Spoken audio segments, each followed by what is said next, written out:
There we go. And now, and I'll say this, and then we can move. But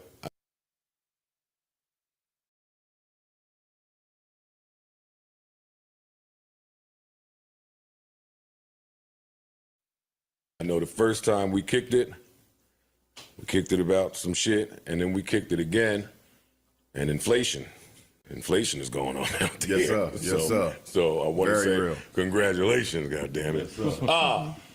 Now, where do we begin? I didn't know that what's off limits? He said nothing. Nothing really. Again, I didn't know that what's off limits? He said nothing. Nothing really. What's if off it's limits? off limits, I'll just say I'll pass on Great. that. But He said nothing really. If it's off limits, I'll say passing that, bro. I mean, I would. If you ask me on Bias Ron, what's off limits? Stupid shit, like dumbness. Like just ask me a simple question. If it's stupid, or like you're trying to like do clickbait stuff, I'm gonna shut you down. But he know. Look at that smile. He knows what he don't want to talk about. He don't want to talk about that school. This is a friendly space. Yeah. We don't do all the I don't extra salacious shit. yeah, I don't do questions ahead of time or nothing like that. I didn't know that you had Roland Martin beef. Neither did I. What happened was I was on Roland Martin's show about 2 or 3 times before that final visit that led to the altercation, verbal altercation, not physical. It was 2016. I had just done the Breakfast Club a week prior, and Roland Martin's people contacted me to come back again. This was either my 3rd or 4th visit to News One Now. So I had been on the show before. We already knew each other. Never had a negative. Cordial. Always. Got it. This time was different because when I got there, as I waited in the dressing room, he came out the restroom and he didn't speak. He walked right by me. So Sutton says something's up today. Today gonna be a little different because why would he walk by you and not speak? So when we finally got involved in the conversation, I kind of realized what was going on. I think he was a little jealous of the Breakfast Club fame. That interview went viral. All of them go viral, but that one went viral. And at that time, I guess he wanted to take some of the air out of my balloon. So he questioned my credentials, my blood relationship to the Honorable Frederick Douglass, a couple other things. And I think he had set up his panel in such a way that I think they were supposed to intellectually massacre me, which nobody on the planet Earth can do that. They was gonna get you. And so they ended up getting intellectually massacre me. I think he had set up his panel in such a way that I think they were supposed to intellectually massacre me, which nobody on the planet Earth can do that. They was gonna get you. And so they ended up getting intellectually massacred, and that was the end of it. But I didn't appreciate what he did. The setup. I thought it was a bitch move. lineup. I've been on your show plenty of times. I'm driving down here from Philadelphia, taking time out of my busy schedule. I could be doing other things. Stop it. And you use that time to try to insult me. But it backfired on him. And I think that's partly the reason why his show was canceled by the end of the year, because I'm very popular among black folks. I'm probably the most popular black scholar in modern history when it comes to mainstream black America, even though my views are considered rather controversial. And so when Roland Martin did that, I don't think he properly anticipated or calculated the collateral damage. But by the end of the year, he was off the television. Can I ask you? You think you're running into that a lot when you're doing these interviews? People trying to stump you or find a way to find a kink in your They do. armor? They do. I welcome it. It's a double-edged sword because on the one hand, I have a lot of confidence in my intellectual ability. So that's why I don't ask people what you're going to ask me. I don't do none of that. Just throw it. If I don't like it, I'll ignore it. So on the one hand, you kind of need that to keep you on your feet.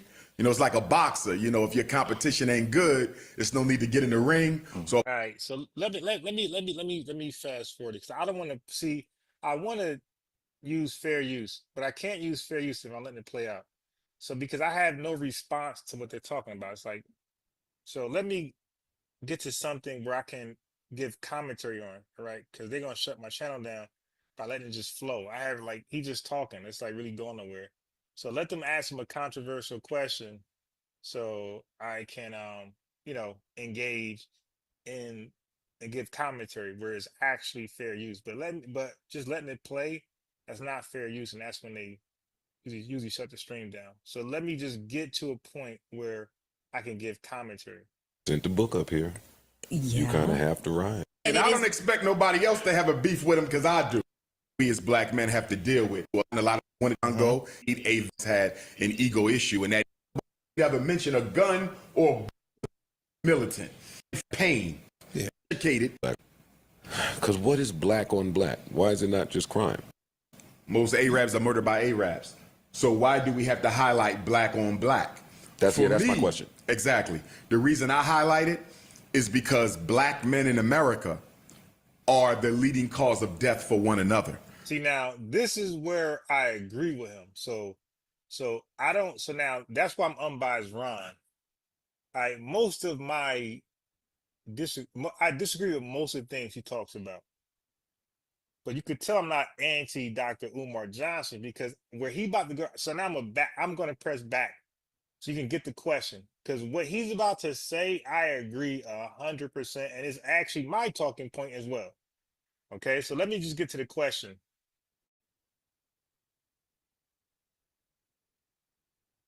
Manifests itself. And that's why you have the black on black homicide and fratricide epidemic you have today, because we're angry and we're frustrated, but our young people are not properly educated as to why they're in the condition they're in, so they take it out on each other.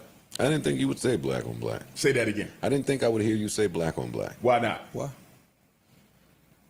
Because what is black on black? Hey, I was just as shocked as Joe Budden when I heard him say black on black, Ron, because I'm like, damn, I didn't expect him to use that term, because most black power nationalists Pan-Africanists don't use that term. So I was as shocked as Joe Budden, you dig? But when he explained, I'm like, yo, that's exactly my perspective. But Focus will go the other route. Is it not just crime? Because unfortunately, the reason why for example, some would say most people are murdered by people of the same ethnicity, right? Most Jews are murdered by Jews. Most Arabs are murdered by Arabs. So why do we have to highlight black on black? That's my question. Exactly. The reason I highlight it is because black men in America are the leading cause of death for one another. And although white men are most likely to kill white men, and Chinese are most likely to kill Chinese, none of those other men have each other as their leading cause of death. Right. And that was my argument. Now, he put it together better than I did. I might steal that right there. But so he put it together better than I did. But that was pretty much exactly what I was trying to communicate. All right. We have each other as our leading cause of death. And that's why I highlight black on black. Got it. That makes sense. Right. So I was shocked that he had that position. Like, okay, I was expecting you to be black power, black nationalist all the way, Pan-Africanist all the way. Like Focus would have been, delusional. But he kept it real. I'm like, all right, okay. So Umar ain't 100% bad. Okay. Okay. Yeah. He said people think he means well. So Ricardo said Umar Johson has got nerve. A sister donated $10 to his scam. He clowned her and told her next time make it. Yeah, he's bugging. $20. He is a 21st Reverend Deke O'Malley. Stick a fork in him. He's yeah. So this school stuff is a joke at this point. It's a parody skit. When would you say? Because I just want some background. I don't recall the year I was introduced to you, but it feels like there was a time where your name got hot. When was that time for you? Well, to go back, All right, so now I'm gonna skip all this because I don't have no commentary. in the school district and speaking first, this is the largest black organization. I need to skip to the part where I give commentary because I cannot just play the video without commentary because then I violate the fair use claim or argument or defense, and they will stop my stream and possibly even flag me. So let me go ahead and this podcast, look, this got 1.3 million views 3 months ago. You dig? So this is over like 400, this is like 400, probably over 400 grand, not 400 grand, but 400,000 views a month, okay? 400,000 views a month. So they're not gonna let me slide and play this video without some type of penalty. So let me just fast forward to the part where it's kind of controversial. Where I could speak on it. Give Organization commentary. as a winning Philly as one of the grand protested. They said we're not going to go to school with him, so they had to kick him out. So had he never been kicked out, W.E.B. Du Bois would have never became the first black with a PhD from Harvard. It would have been Delaney, who was also the first uniform officer in the Civil War black. And by Delaney Right. put his picture during the Super Right, he Bowl said W. Du Bois was the first black person to get a Harvard to get a degree from Harvard. last year. Last year's Super Bowl, they highlighted Martin Delaney's photo during the promo of the Super Bowl, which to me was just a message that the white power structure is going to try to co-opt Pan-Africanism, Oh, damn. which we never going to let them do. They've already tried to co-opt the red, black, and green flag so many times. Pepsi tried to co-opt it. McDonald's tried to co-opt it. Ever so often, they've already co-opted the Jamaican, not the Jamaican flag, the Ethiopian flag. Oh boy, the red, black, and green. That flag is so trash. They want to co-opt the RBG, but you can't take the RBG because if you're not African, you cannot wear that flag. Africans don't even wear that flag. You mean if you're not a delusional FBA, okay? Because Africans don't embrace that red, black, and green in their country. Stop lying. Okay, you got to be a delusional FBA to pitch or promote the red, black, and green. It's a goofy losing movement that gains no attraction, gains no notoriety. It just goofy. The only notoriety it gained when my man was sniping white folks at his job and he got killed by that robot and he wore like some red, black, and green. That's the only notoriety that bull BS got. And you know what's funny? I was wearing this African garbage at that time. But when they was putting his mugshot all over the damn nation and he's wearing that damn dashiki stuff and that red, black, and green, I said I can't wear that because they're gonna try me associate with me with this guy. So I stopped wearing the African garbage right then and there. You understand? That's for African people only. You see, that comes from Garvey, New York City, 1920. That's where that flag comes from. That's ours. So anyhow, I graduate from high school. I go to Millersville University. Mind you, my mother bought my tennis shoes from the Jewish-owned sneaker store right next door to the Garvey movement my whole childhood. So my whole childhood, You wearing skips. exactly, next door to the Garvey house. But I never know it's the house of Garvey until I graduate from undergrad. I'm walking by, they painted it red, black, and green. I said, whoa, picture of Marcus Garvey in the window. Let me So fast that- forward. I don't care about none of this. Oh, let me continue. Emotional disturbance, intellectual disability. Schooling is all free. No, sir. No. Student loans. Okay. Part of it, right? So I do my internship to get my certification. I'm interning in the same schools I was raised in. During this time, I reconnect with the UNIA. I become Minister of Education and first Vice President of the issue. I have no idea. Well, I have medicine, but I'm doing that while masters. I get my second master's Lehigh University in principalship, my third master's and my doctorate Philadelphia College of Osteopathic Medicine. But I'm doing that while I'm simultaneously working as a school psychologist and pushing the Garvey program through the UNIA. That two- Garvey Are program any is of trash. Marcus Garvey children? Girlfriend, what are you I have two doing daughters. socially? I have two daughters, 21 and 12. I've never been married though. Got it. All right. Do you communicate with any of Marcus Garvey children? And you ain't marry an African yet? Dude, why you can't find one of those African queens out there to marry? Dude, since they so on cold, you can't find yourself an African queen. Dr. Julius Garvey and I have shared the stage several times. The first time I met him was in 2005, the same year I went to Africa. Or it might have been 04, the year before I went to Africa. Because it was actually the program with Dr. Julius Garvey that led to me going to Africa. Got it. Because I facilitated it. It was at the African American Museum in Philly. It's Julius Garvey. Okay, didn't Johson say he was of Cuban hair? I don't, yo, he said so much. He probably said that, but he said so much stuff, man, that we can't even follow. Nah, so Dave Young, his point was when you see white on white crime, like it's not normalized in white society. White on white crime is shunned. Okay, Chinese on Chinese or Asian on Asian crime is shunned. Right. The public don't glorify it. Right. So what he's saying is in our society, look, we got rapping songs about drilling, about killing other black folks, and they get hella views. Drill music popped off. These guys got rich and famous because we listened to it and we danced to it. So he's saying that that tolerance is not in white society.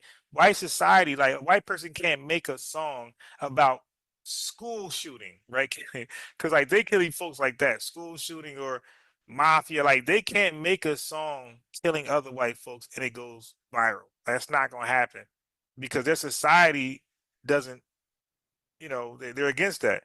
Our society, we have a tolerance to that. So when you had King Von put his text message like, yo, or how about that girl he was dating? She said, if you ain't got about 6 bodies, don't even try to holler at me. You dig? And that was like retweeted. Like you're not gonna see that in other societies. Like we gotta stop being delusional. Like we tolerate our hurts for each other. It's not shunned. So when you see like an FBA promoting violence towards another FBA, it's not like he's not ostracized. He's not marginalized. We don't excommunicate him. You dig? We'll say how it really is. And we're like, hey, look at these guys. These guys, look at Whack 100 and all these guys. Like these guys get famous from, or Big Meech, these guys get famous from hurting black people. And we like make them celebrities because they hurt black people. 50 Cent claiming fame is, I got shot 5 times. Right. I mean, by another black man. So we have a high tolerance for it where it's not a big deal. We don't shun it. We don't shun it. Other societies, they will never let that be normal. They will never let that be normalized. So he's just saying, that's all he's saying. Like in our culture, it's normalized for us to kill each other. And the proof is when somebody who's not black kill us, we will go and burn that city down. So the message is only we can kill each other senselessly. You can't. These are senseless murders. Chicago is ridiculous. And other Detroit and some parts of Maryland, some parts of Philadelphia is crazy. So like, but again, like there's no march, there's no BLM in Philadelphia saying Black Lives Matter. Stop the killing. Like, so you don't have these stop the violence big programs in black cities where black violence is evident. So we can't be delusional and ignore that setback, that faults that we have. And that's all he was hitting to. That's the points he was hitting. Like that just the truth. Like, to deny that is just really just lying to yourself. Garvey and I, right? I remember because he told me I reminded him of Malcolm. And I said, why don't I remind you of your father? He said, I was still young when my father was here, so I can't really compare you to Garvey, but you remind me of Malcolm. That's what Dr. Julius Garvey said. I was also... Nah, but Valerie, listen, I don't know how far y'all listen to hip hop, but the drill music culture is literally about gunning black folks down like serial killers.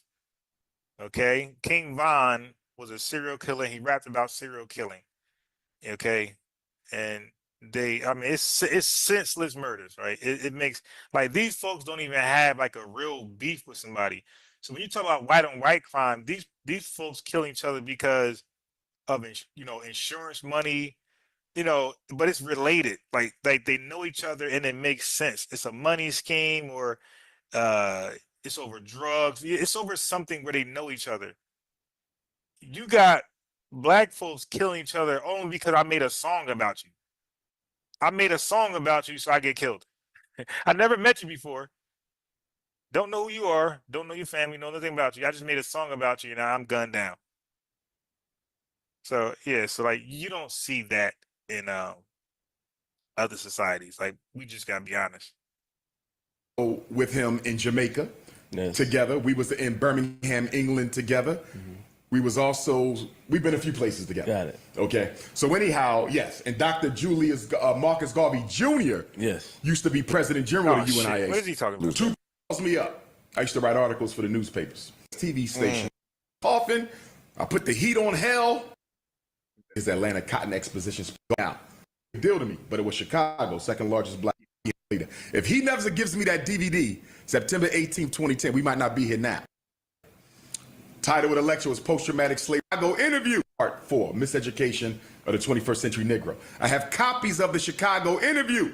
I'm giving them out. I also have copies of my previous lectures that I did at the African American Museum in Philadelphia when me and Julius Garvey had the exoneration program for his father, right? So I'm giving out these DVDs in New York. I don't think nothing of it, just another lecture. I've been doing this forever. You've done this hand to hand. I also spoke in Atlanta for the Garvey movement. But I also spoke at North Carolina Central. On my I didn't mean to do that. God damn. This podcast is the Super Bowl last year.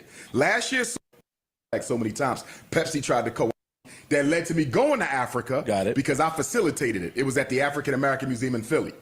It's Julius Garvey and I, right? I remember because he 267 610 Philly numbers. After I left, opportunity for themselves. Yo, if you That's why you don't see no churches involved in none of the major problems that we got. Conscious community ain't no different. Half the people in the conscious community came to the conscious community to use it as a leapfrog into politics, a leapfrog into entertainment, a leapfrog into some new coochie. You understand? Afeni Shakur slept with an informant. He's by an HBCU. That's an insult to every African walk on this planet. 2014. Chinese got it around 16. $2 million whole dollars. 2 million for the whole. The real issue with FDMG is once I get it up. Okay, here we go. Here we go. Back. Those. No problem beating your chest. I ain't got no problem beating my chest. Oh, come on. To the ego thing, which I'm not into. But if you're going to hate, I'm going to beat my chest. That's the problem. You don't got no problem beating your chest. I ain't got no problem beating my chest, but I only beat my chest when they hate, though, because I'm home. Bro, listen, man. Listen. Our music was our songs growing up on. They was like damn near positive. And bro, any sexual relationship, like secret lovers, yeah, that's what we are. Bro, at a young age, I had no idea what they were talking about because this was language that was hidden. It was in the public, but it was coded where a 9-year-old, 11-year-old couldn't pick it apart to understand what they're talking about. There are so many songs I had no idea had a sexual reference until I got older. All right? So that's how you do it responsibly. You make a song about hurt, shame, or whatever, but you said you use language that 9-year-olds and 8-year-olds can't pick up on. So it's literally just grown up adult music. But today you don't have that. Like there's no more music isn't like you know how you go to the mall, buy a CD, it says 18 or R-rated, whatever they had. It was like you got to be a certain age. That's gone. A 7-year-old has access to music that was once for 18 or older. So that filtering system is gone. Okay. Because I've seen you. Some people might call in, they might have a discrepancy with a donation. No, motherfucker, you can't get your donation back. Like I've seen. No. Stay with me. No, I hear what you're saying. Okay. Nobody who has ever donated who has called into a radio show and asked for their money back. Those was haters. See, the people who you hear hating, they're not donors. I need you to understand. The haters don't donate. So your question would be, why do you care if you ain't got no financial equity in this? You didn't. That's true. And no, that's not true. That don't mean nothing. Just because somebody don't donate doesn't mean we can't speak out to those people who are being beguiled. Jim Jones had donors too. Okay, Jim Jones had donors too. So, but responsible people can see it for what it is. See, when you're in a cult-like movement, you don't see it as what it is. You don't see it as a cult. Outsiders like myself see it as a cult, and we call it out, we point it out, and we hold those people responsible. So Umar got this cult-like thing, and he's trying to keep it amongst themselves. If you ain't in this cult, you have no say-so. No, we do got say-so because we see it for what it is. The people who are involved are blinded by your charisma or their desperate belief to want a school just for black boys. Okay, yes, no, that doesn't make us uninvolved, right? We have every right to criticize, especially because it's something that's affiliated with us. We love our people and we don't want them being scammed and hoodwinked, so or bamboozled. So we're going to point it out. Hey, where's the school? Like, yeah, we're like that's like code words for the supporters. So I don't even know why he'll make that argument saying, hey, if you don't support, you can't criticize. It's like, dude, why do you care? Because if you're truly going to build a school, you should welcome criticism because you know you're going to win at the end of the day. But you really don't believe there's going to be a school. And that's why you're focused on your critics. Chat, if you got critics to something you're focused on doing and you know you're going to do it, the plan might be off on a certain day you plan to accomplish it, but inevitably it's going to be conquered. You're not going to care about the haters because this is going to be done. You only care about the haters when you sit to do something and it's not going to be done. So that hate is going to come twofold once you fail. But if you know that this will be done, you don't care about that hate because you can't wait to laugh as you present it publicly. Hey, it's done. See, the get back is better than anything. Donate no money. Because I want to make them look bad, so I'm gonna act like I'm a donor. They not no damn donors. Just like you had people saying we wanted to help them fix up the school. We was ready to come in as the plumbers, the electricity. Heard that too. We never had a single person show up at that school, licensed in Delaware. All right. So now, let me. Okay. Shit. What did I just do? The hell? Okay. All right. So we got a troll in the chat that says Tariq is a cult leader or has a cult. Okay. So I'm gonna put the phone number in the chat. And here are the rules. You're not gonna talk over me. You're gonna answer to the question I ask you. I'm gonna kick you off. Right? Real simple. So I want you to prove to us that Tariq has a cult and he's a cult leader. All right. So I can't wait to hear this. Okay, so we want it to be very quickly. We don't want babbling. We don't want babbling, okay? So you're clout chasing, you're looking for, well, you just got it. You got my attention, and I want to make an example out of you. All right? Because people like you fail to support your position. Okay, so now let me go ahead and put the phone number and the access code in the chat, and you will be muted if you don't speak to the questions. I don't want babbling, talking in circles, none of that stuff. Okay, answer the question and be quiet and wait for the second question, and then the third. All right. So that's the phone number. Let me get the access code to you. Now he's either not going to call or he's going to ramble and rant and talk over. So I'm going to make an example out of you. You said it, now you got to prove it. Okay. There you go. That's the phone number. That's the access code. You said something, now prove it. All right? Real simple.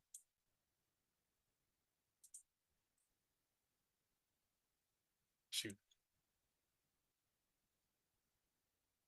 Licensed in Wilmington to do HVAC, plumbing, or electric repairs. Nobody the whole time, but they'll get on the internet and say that they did. So you got to separate the propaganda from the truth. But the real issue with FDMG is once I get it up, it's a wrap on who the King Kong consciousness is. I'm already. He said, once I get it up, dude, when is that? See, the thing is, once I get it, dude, if you're 59 years old and the school is running, you're not the king of consciousness, my boy. You got to do it as you are Papa. You got to get that school running as you are known as Papa, which is Prince, what is it? What is Prince of Pan? What the hell does Papa stand for?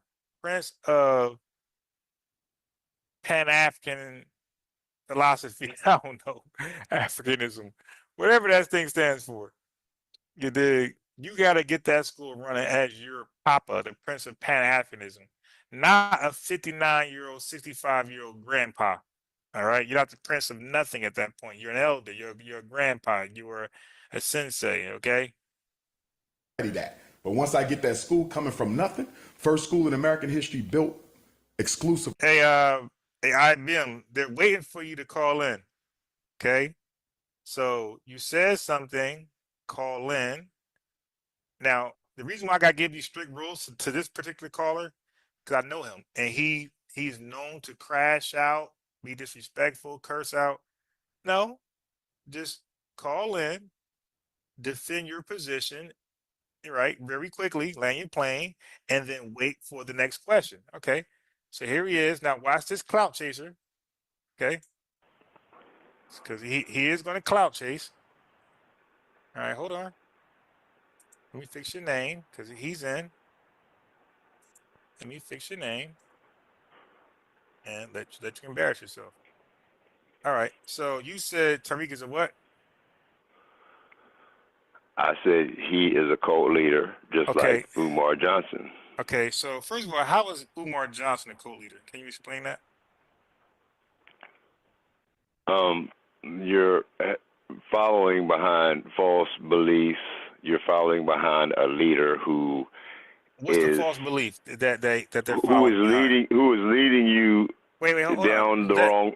I Yeah. got you. Well, I mean, that don't make you a cult leader just because you have an idea and people support it. Because then you're talking about every politician's a cult leader because they have ideas and people support them. Like anybody that has a GoFundMe, that has any type of that wants support for anything. It could be a young guy with an NBA career dream, right? And people support him. They're not. He's not a cult leader. So just because you have a belief and people believe in that belief doesn't make them cult leaders. So let me first define what a cult leader is. All right. So let's go here first. Let's get this out the way so we get an understanding. What makes you a cult leader? What makes one a cult leader? Okay, here we go. Okay, so cult leaders are often charismatic, often self-focused, and have a strong desire for power and control. So they need power and they need control, right? Yeah. Okay, so now they use these traits to manipulate and control their followers. All right, so now let's start with Umar. How does Umar have these traits? Well, he's the leader. He wants to be the leader. He's King Of Kong what? Consciousness. Right. Hold up. Can I finish? No. Right. No. Give me a second. No. Listen, no. This is not the preaching show. We have a dialogue. So if you say something, I have the right to have you to ask you to expound on it. But anyway, go ahead. Anyway, okay, let's go with the definition. He's charismatic, okay? Strong desire for power, control. What power is Jim he seeking? Jones. Just hold on. So what power is Dr. Umar seeking to have? The power of the dollar. That's what control of your money. No. That's not the power they're talking about. They're not talking about power. When somebody say, "Hey, that guy's powerful," they're not talking about dollars. They're talking about influence and connections and getting things done. So power. That's why there's a song called Money, Power, and Respect. Those are three different entities. So power is not, because they ask you, hey, would you rather have money, power, or respect? Because you could be powerful and broke. Like a lot of gang leaders are powerful but broke as shit. So I want you to explain Umar's power. What power does he have that you believe? So this is your belief. What power does Umar have over his followers? The power of manipulation. He manipulates and asks them for money. But they don't send it. Workings for a school that's not even up yet. Oh yeah, but they don't and it's send been them. How many years now? Wait, hold on. I got it. But power, okay, bro. Power means that when he had, like for example, what preacher was that looking for a jet? Right? He asked for a jet, and they sent him the money. That's power. Power is when you ask for something, you get it from your followers. He's asking for money and he's not getting it. they're donating $5. He's saying, sister, next time make it 20. So these people that's following him, allegedly, they're not complying to the power he's supposed to have. Because he would have free schools by now if he had the power to get them to send their money. Go ahead. Come. Now, I don't believe that he's doing it for the schools. Honestly, I think he's just doing it to make himself a name, to build himself up. Because from what I understand, he has got over $1 million in donations, and doesn't have a school yet. Yeah, like I said, you're manipulating. Yeah, but that would make that's him scamming. a scammer. No, okay, but that's different though. A scammer is different from a cult leader. So that'll make him a scammer, but not a cult leader. Yes, but you have his staunch, followers and promoters out here who, if as soon as you say something about him, they'll, be ready to fight you, shoot you, or, maybe even kill you because you said something about Umar Johnson or Tariq. Like y'all. Wait, let's focus on Umar. Let's focus one at a time because you can't multitask. Let's focus on one. Okay. Well, Umar, like I said, he's scamming the people. The people believe in him. They believe in the nonsense, They believe in his philosophy. They believe that what he's saying is true. Okay, so now They're let's go to the sending next money, attribute. Okay, let's go to the next attribute. Okay. You really ain't demonstrating his power because he has none. Okay, now control. So what control does he have over his followers? Manipulation. Just like Jim Jones getting Oh, no, everybody no, to turn over We're everything not that they talking about. own. I'm at the mute you in a second, bro. Just talk about Umar. So you got to talk about the guy in question. We don't want to know about Jim Jones or nobody else. Just Umar right now, Dr. Umar Johnson. We don't hear about Tariq, Yvette, Donald Trump. Just Dr. Umar Johnson. I want to know, how is he a cult leader? Okay, so explain the control he has over his followers that you believe he has. Go ahead. Well, obviously he has some type of power and control because, like I said, Just control. No, he's we're being past power. Hold promoted. on. Just hold on. Okay.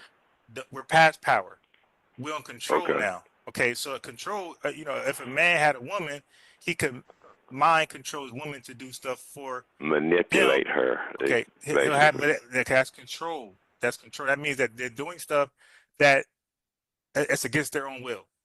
Okay, that's what cult leaders do. Cult leaders will have somebody take part of a violent crime or petty crime, things they won't normally do for themselves. Okay, and they'll have you drink Kool-Aid, things like that. They'll have you do that you won't do by yourself. That's what they mean by control. They'll have you do something you won't normally do from your own will.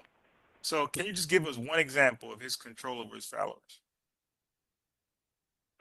Like I said, he gets on here. He's promoted highly. He's on different TV shows. We're not People talking about follow that. him around like they do. No, bro, we're not talking about that. We're talking about control. That's control. I'm No, getting control. That's that's control. that's not. Everybody does that. Jay-Z does that. We're talking about control. Like, what control? How can he get his? You said manipulate. So let's use that. How does he manipulate? So that means he's doing it. Is he not? That's different than going to podcast. That's personal. That's what he wants to do. But how is he manipulating his followers? But controlling his followers, manipulating and controlling his followers. How's he doing that? Go.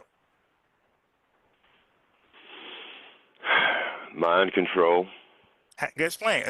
Believing that, he's actually, doing what he's saying he's doing. Did he show a school? In all actuality, the only thing he's doing is building up his bank. Stop.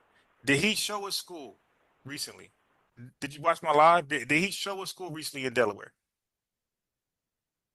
He showed a couple schools. No, recently. Did he show it? Because this school has been consistent. I don't know because I don't watch him. I don't watch this guy. Okay, so you're blindly just saying stuff. That's the point. You're just babbling. You're okay. So in order to prove somebody is something, you need to be for the feds to make a case about somebody, they gotta be watching him. They can't make a case if they're not watching you. Okay, for you to catch your girl doing something right, that you find offensive in the relationship, you gotta catch her. You gotta follow her to catch her. You can't just blindly just say, "Hey, you're cheating. I'm done." Right? Or you have a kid that you believe took your money out your wallet, but you don't know for sure, and you're penalizing them. No, bro, that doesn't work. And the fact you said that you don't follow him, that makes it worse because you got the reason why we know about people because we follow them. So if I have some arguments against Candace Owens, that's because I follow her. These are not blind arguments. All right. So anyway, let's go to Tariq. So based upon the same definition, do you believe Tariq Nasheed is charismatic? Hello? Hello? Okay. All right. Are you there? My bad. Okay. Yeah. So one by one. We're gonna do every attribute, but one by one. Just yes or no, and then you can explain. Do you believe Tariq Nasheed is charismatic? Yeah. Hmm. Okay. Do you believe he's often self-focused? Yes. Do you believe he has a strong desire for power? Yes. Do you believe he has a strong desire of control? Yes. Do you believe he used those traits to manipulate and control his followers? Yes. Okay, explain. I mean, it's No, self-explanatory. no. Like I say, Don't say that. I hate when people say, "What the hell?" Why do people say that? No, it's not self-explanatory. You got to prove your case. That's a cop out. It's self-explanatory. No, I want you to show us if it's that easy, then you should quickly be able to prove that case easily. Go ahead. Okay. Now, he creates a name off of, basically kind of like ADOS. He creates a name. Now, he says he's not the leader, but everybody, How are you okay? puts him as the leader what? because Okay, no, the wait. Stop, FBA is under his name. Stop. All right, that sounds retarded. All right, let's go back. So what does FBA mean? Okay, so you said he did something a spinoff ADOS. Okay, so he did a spinoff ADOS. He did FBA, but ADOS is a spinoff African American. ADOS and African American is a spinoff Negro, and Negro is a spinoff color, and the color is a spinoff free people. So these are terminologies to self-identify, right? So what we do is we just try to get a more fitting term. We were called Negroes, we were called colors, we were called African Americans, we were called Afro Americans, and we never felt like any of those names really resonate with us, right? We felt like that's not truly who we are. So now African Americans seem to be okay, Black Americans seem to be okay, but now we realize that Elon Musk can be an African American. We realize that Black immigrants can be Black Americans. So, like, okay, that ain't good enough. So now you have ADOS, and now you have FBA. So ADOS was a good fitting term. Tariq felt like they were using it, and this is just his opinion. Doesn't mean make it right or wrong, but he felt like they were using ADOS more as a name for an organization rather than a lineage. Okay, so that's his opinion. We're not saying he's right or wrong. That's his opinion. So he came up with FBA because he felt like FBA is more of a lineage first, and then you can apply it to different things. And reparations is one of those things. So just give some background on that. But do you know what FBA stands for? Yeah. Go ahead, tell us. Foundational Black Americans. Okay, so now what does foundational Black Americans supposed to represent?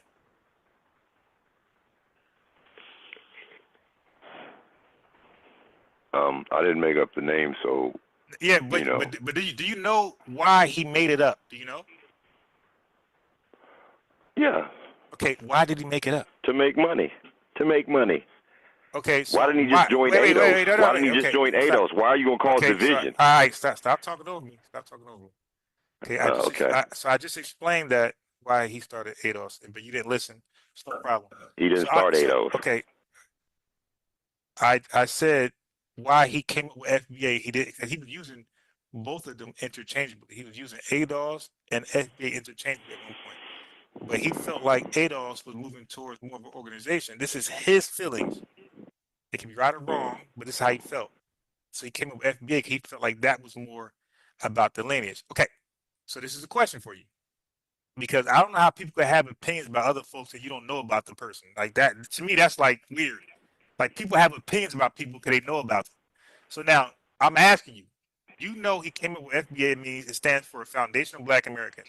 So I'm asking you, what is that supposed to represent according to Tariq Nasheed? What does Foundation of Black Americans, those 3 words, what are they supposed to represent? If you don't know, just say that and I'll tell you. What I will say is I can't speak for another man, and Okay. you're asking me what it means to Tariq Okay, Nasheed. so just say you don't know. I just muted you. That's all. We're not going to do the speaking over a question. It's a question. If you, it's not speaking about. It's, do you know what it is? Okay, so mute yourself. Go ahead and mute yourself. Because we're not. If I have a question, we're not going to do that. Okay, so now ADOS. Do you know what ADOS stands for? So now let's eliminate FBA because you have an issue with that. You can't answer. You get emotional. So let's back it up then. What does ADOS stand for? ADOS. American Descendants of Slavery. Okay, now what is that supposed to represent? American Descendants of Slavery. I guess if you want me to go by the name, that's all I can say because I can't speak for Yvette. No, it's not about speaking for anybody. They have a definition on their fucking website. Tariq got a definition, and they all defined their acronym. Even white folks know the definition of what these things are. Okay, so but it's you're not speaking for him. He told you what, and Yvette told you what it is. So that's not speaking for somebody. If I say, bro, what was on his mind when he first thought of it, that's speaking for him.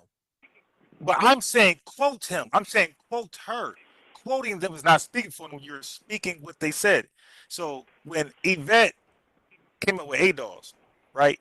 What did she say it represents? Does it represent a political party? Does it represent a rap group? What does it represent? American Descendants of Slavery. Okay. I mean, bro, you're just repeating what the acronym stands for. Okay, so you're a little confused. No problem. So what does FBA supposed to represent? If you don't know, it's fine. Say you don't know. Okay, I'm not sure. Yeah, I don't know. Okay, I got you. They both represent a goddamn lineage, man. Just like Jamaica represents a lineage of Jamaicans. German represents a lineage of Germans. Okay? They represent a lineage. Italian represents the lineage of people in Italy. Okay. Okay? So when he said FBA, it represents the same thing ADOS represents, a lineage of Black Americans who can date themselves back to slavery, plantation, okay, and at least the 1870 census. Okay, cool. So now we know where we're going now. All right, so let's go forward.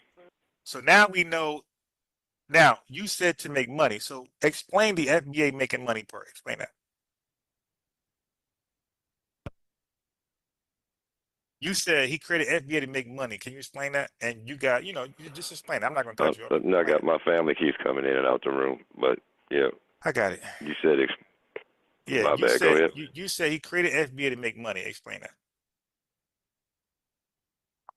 Well, I mean, if you hear every 5 minutes he's asking for Cash App, so why is he asking for Cash App? It's basically, it's not really giving out really I've never heard bunch of in-depth information. Hold on, bro. I've never heard him ask for a Cash App. But what is he asking? Cash. I've never heard him say that. You made that up. But in your mind, okay. No, in your mind. No, you're lying, you stupid nigga. He said donate to the museum. Yeah, because you're lying. He said don't. He never said Cash App. Umar does that. He said donate to the museum. That's what he says. See, you don't know if you don't watch people. He says donate. He never says Cash App. He says donate to the museum and he leave it alone. and the damn live video or the premiere video goes off. He don't do it. You said every 5 minutes. It's just a lie. He says it one time at the end of the video. He said, "Hey, donate." You have never heard him ask for Cash App. No, and you can't source up either, dude. Okay, you're a goddamn lying tether. That's what you are. You're a lying tether. I just muted you because you said every 5 minutes he says Cash App, and you admitted you don't watch none of their stuff. You said you're speaking about Dr. Umar, and you admitted you don't watch none of his content. You're speaking about Tariq. Now, that's an idiot, by the way. An idiot will make a hard charge about somebody they don't even watch. That's something a Karen would do. A Karen would make a hard charge about an FBA or ADOS person without knowing much about them. They'll say you don't live there when you live there. They'll say you're stealing from that car when it's your car. That's what a Karen would do. They don't know much about you, but they'll give a hard assessment about you. That's usually negative. You said Dr. Umar, and you don't watch him. It's like, so how do you know that? So when I asked him to explain how he's making money, he doesn't explain. He just says he asked for a Cash App every 5 minutes. He lied. There's no video he can point to where that happens. At the end of the video, he said donate to the museum. Okay, what's wrong with that? What's wrong with people donating? Like everybody who's on YouTube has a, like right now. If y'all look at not this channel, but if y'all go to Unbiased Ron, there's a super chat button there. You can actually donate to the channel. But that's part of YouTube. What person on YouTube, name somebody who's like got a big channel. Why do you think there's a super chat button there? It's to donate. Why do you think people put their Cash App in the chat and pin it? It's to donate.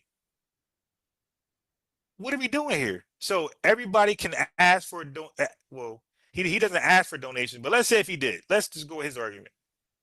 So if he asked for donations, he's wrong, but 99.9% of YouTuber influencers can ask for donations and they're right. So this is called picking and choosing. Like, dude, you're jealous. You're a pocket watching tether from wherever you're from. You're jealous.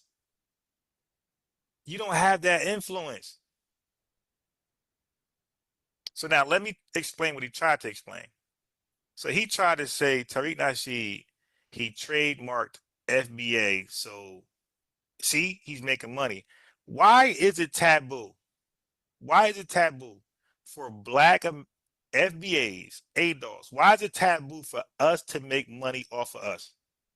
It wasn't taboo, but we'll at the same time we'll brag about Black Wall Street.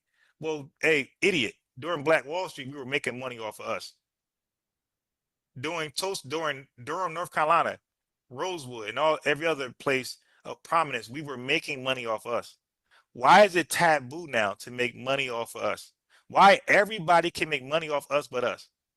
Why is it cool for Nike? Why is it cool for any liquor beverage? Why is it cool for Gucci? Why is it cool for Verizon? Why is it cool for everybody non-FBA, non-ADOS to make money off us? And why is it negative and uncool for us to make money off of us? Why is it that is wild, yo? Yo, you making money off black folks? No, I'm offering them a product. I'm offering a service and they're exchanging money for it. Okay. Or I have a live podcast that they enjoy. And I'm saying I sacrifice my time to keep this entertainment for you. Compensate me with some money because I could be hustling with something else, or I could be working in between time. So if you like my content, because Tariq, I mean, Dan, like to be real, he's working hard. I'll be mad because I can't even go live. He got a premiere every goddamn hour. Like he's working hard. It's like kind of like, Dan, Tariq, let me eat. You dig? This dude got premieres every hour, so he's actually working hard for financial support. He got a premiere damn near every hour. It's killing my views. Like, damn, Tariq, let me eat a little bit, bro. Take a day off. But so he's delivering. Some of us don't like to watch TV or cable or stuff. Some of us enjoy these podcast. And we don't mind contributing financially for you to keep it up because it's cheaper. Whatever we donate to Terry's podcast, whatever we donate to Joe Budden podcast is cheaper than paying for cable monthly. I can tell you one thing, your monthly contributions to a podcaster that you like to watch is cheaper than paying for cable monthly. So it's worth it to some of us.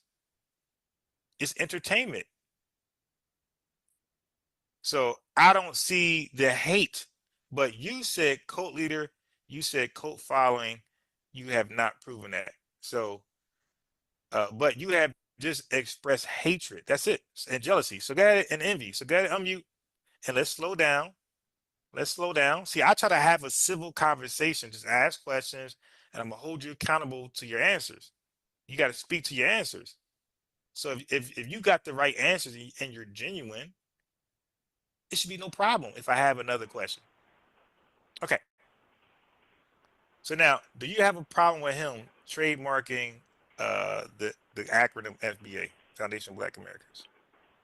No. Okay. So do you have a problem with him making money like Black Wall Street, like black business people supposed to do?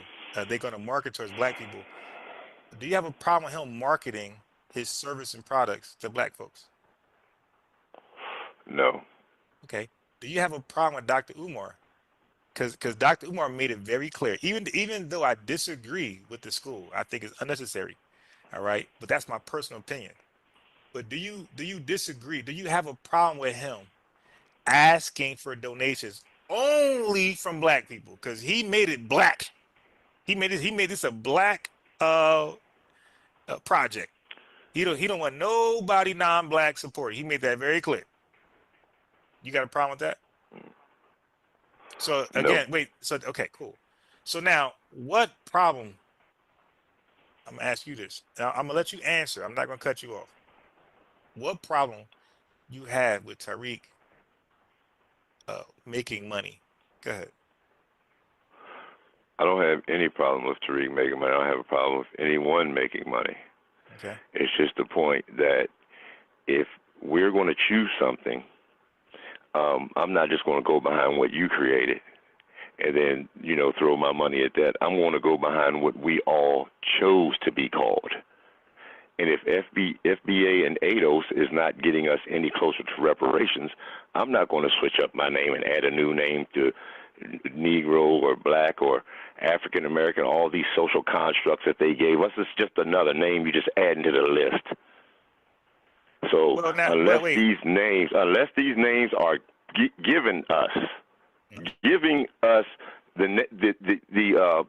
the title that's going to get us into getting reparations, according to law and all of that, I'm not going to change my name. But other than because like I said, I watch Tariq more than I do, and you misquoted me. I said I don't watch Umar like that.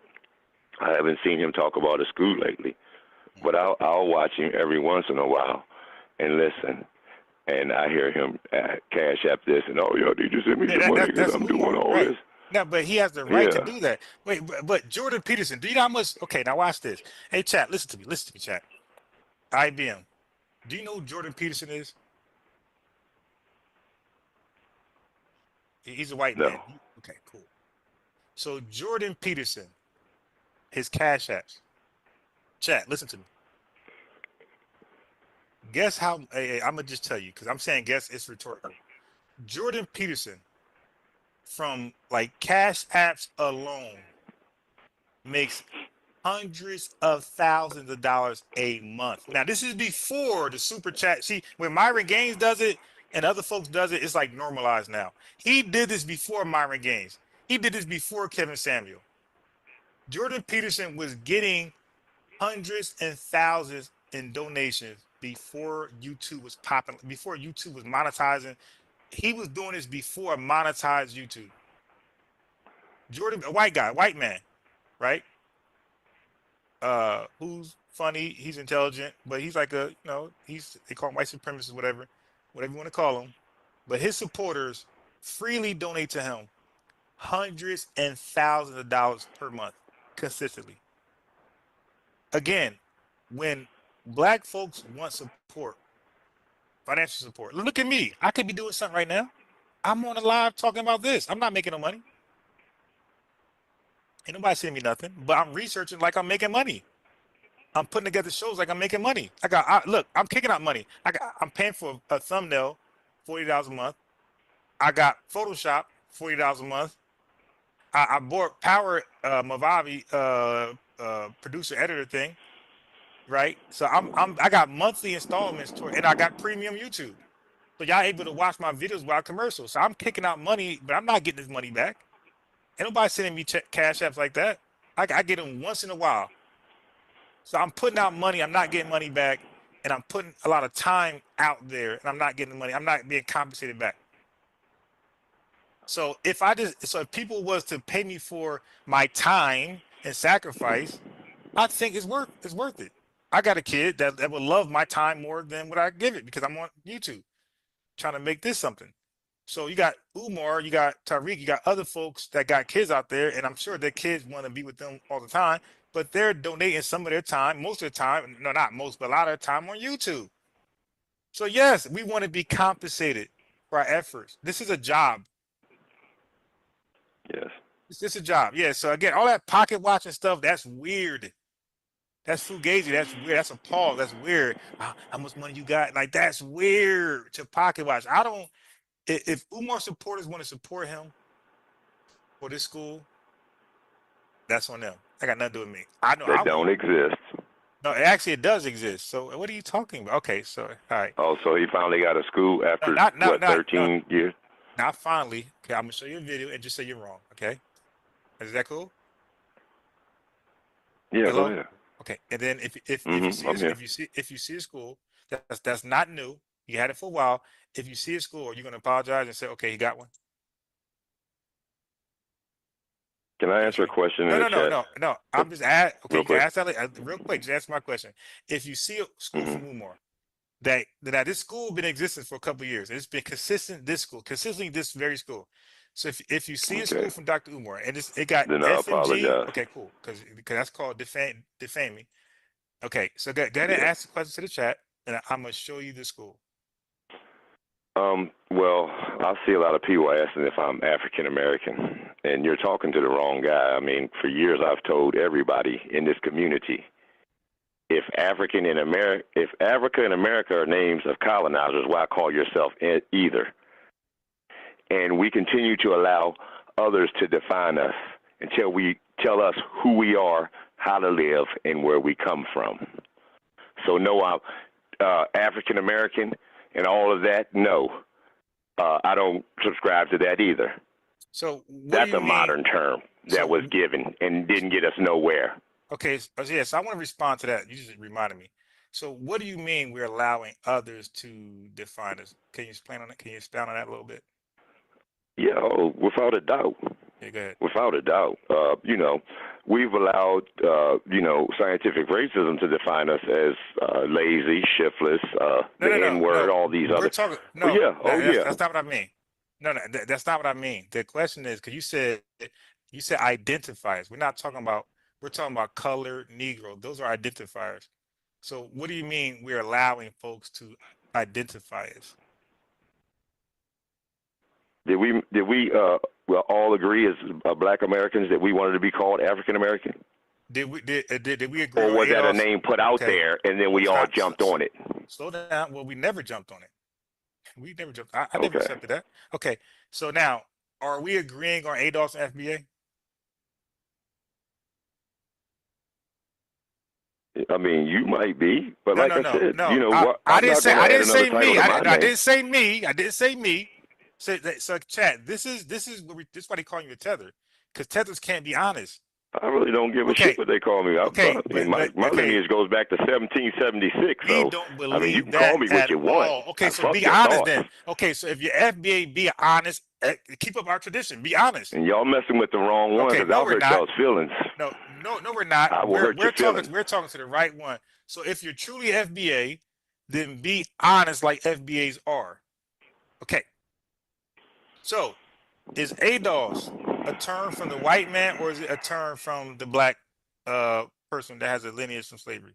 Is that from the white man or us? Are you saying the white man or us? Neither one. It came from Tariq Nasheed. Okay. ADOS came from Tariq Nasheed. ADOS.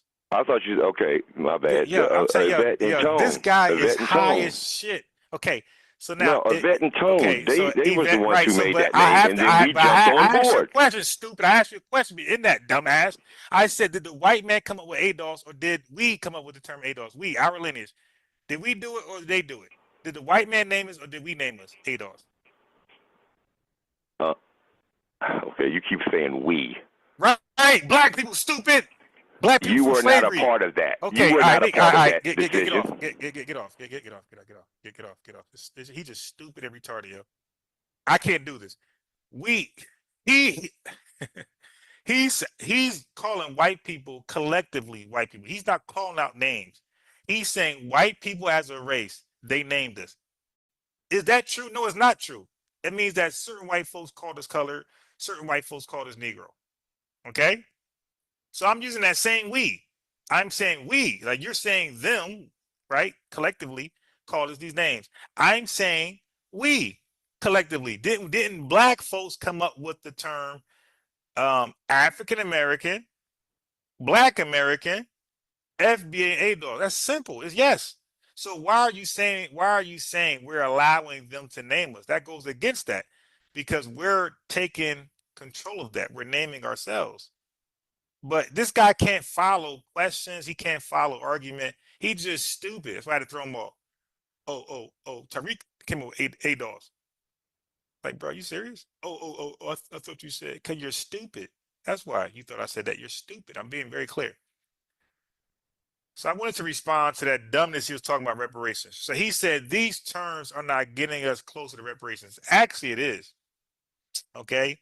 The reason why Hillary Clinton and Bernie Sanders and these Kamala Harris were asked about reparations is because it's gaining steam, dumbass. Now, we were not talking about reparations when we were called Negroes and colored. So under those terminologies, yes, the reparations claim or the reparations momentum wasn't going anywhere. But when we came under, and even like the other in Cobra, nothing, nowhere. It wasn't until we started to call ourselves ADOS and FBA where it started to get national attention and even international attention. Now, everybody has said FBA and ADOS, and everybody's asking what it is. Okay?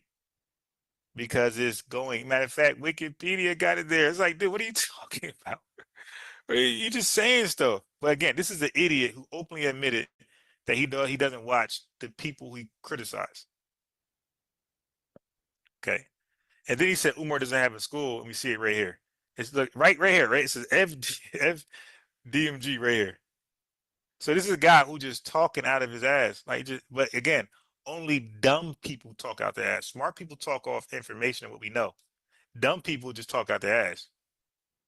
And that's why I said I'm gonna get him on here. He's gonna make a fool of himself, which he did.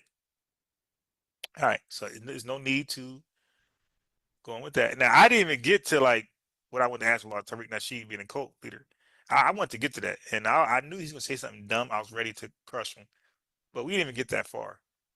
But with Umar, he killed that. Like Umar doesn't control people. They can't even. They don't send him the money he wants. He was mad that he got the money he got. He expected 10 times the amount.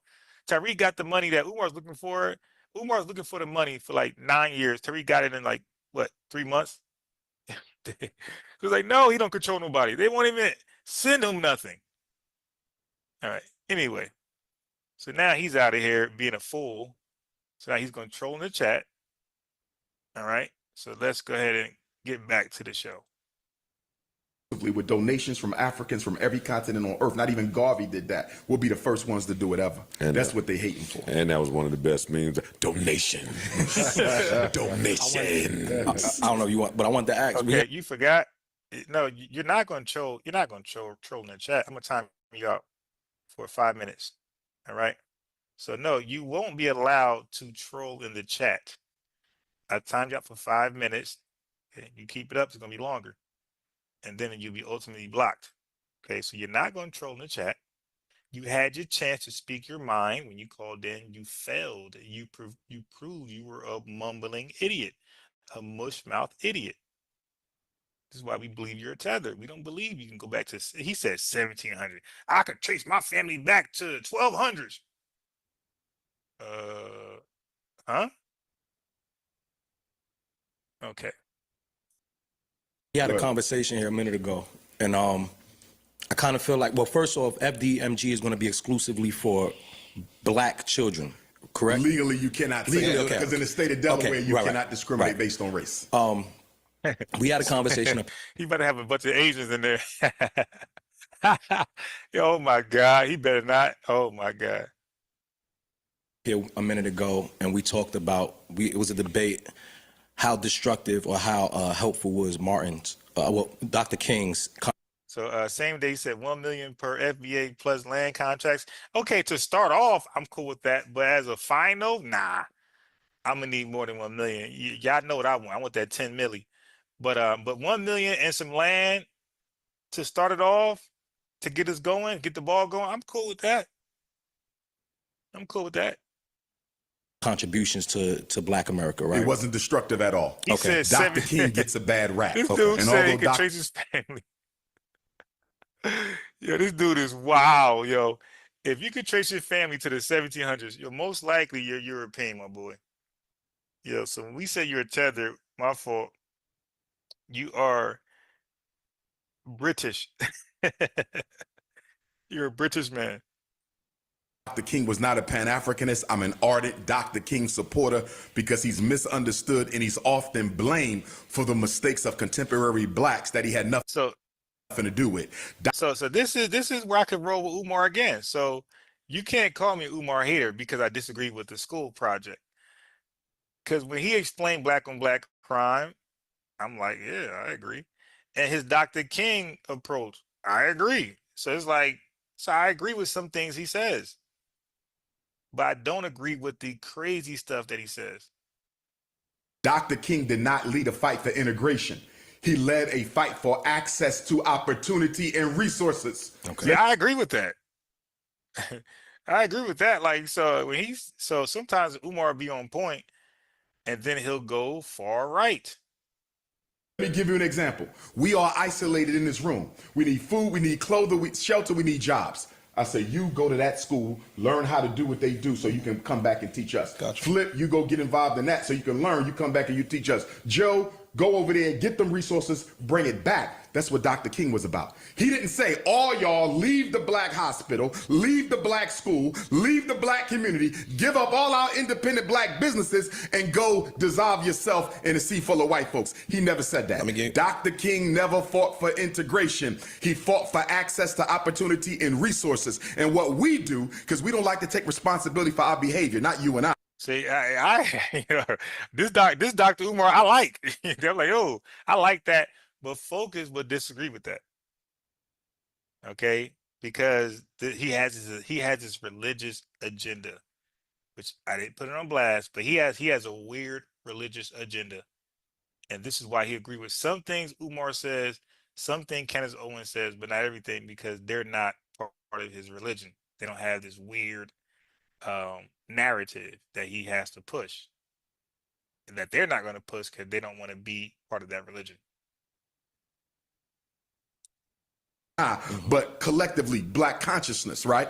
We'll say Dr. King should have never integrated us. If he would have kept us separate, we won't have all these problems. Well, guess what? Dr. King was assassinated on April 4th, 1968. He was already 6 feet deep when desegregation came. Dr. King wasn't around to witness none of that. The deseg came in the 70s. He was gone. Who made black doctors give up the black hospitals and go work for the white ones?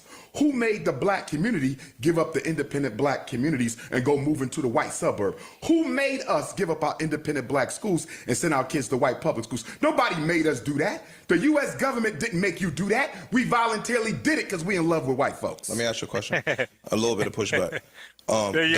Q Living said, "On my soul, half of the stuff Umar talking about, I agree with." Then he starts babbling about African.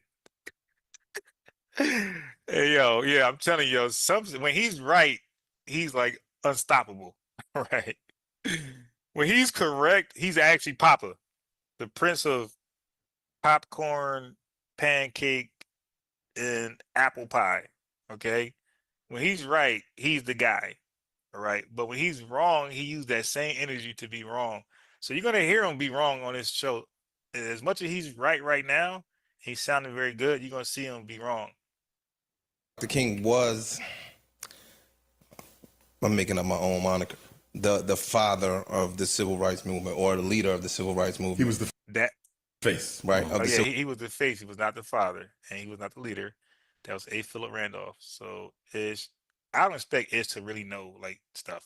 Right? People like him just they're headline readers. They don't really know their stuff. They're headline readers, and they argue in barbershops like they're like really that guy. Okay, so he was the face. He was no leader. He was no father. Nothing the dumb shit he's talking about. And he probably don't even know who A. Philip Randolph is.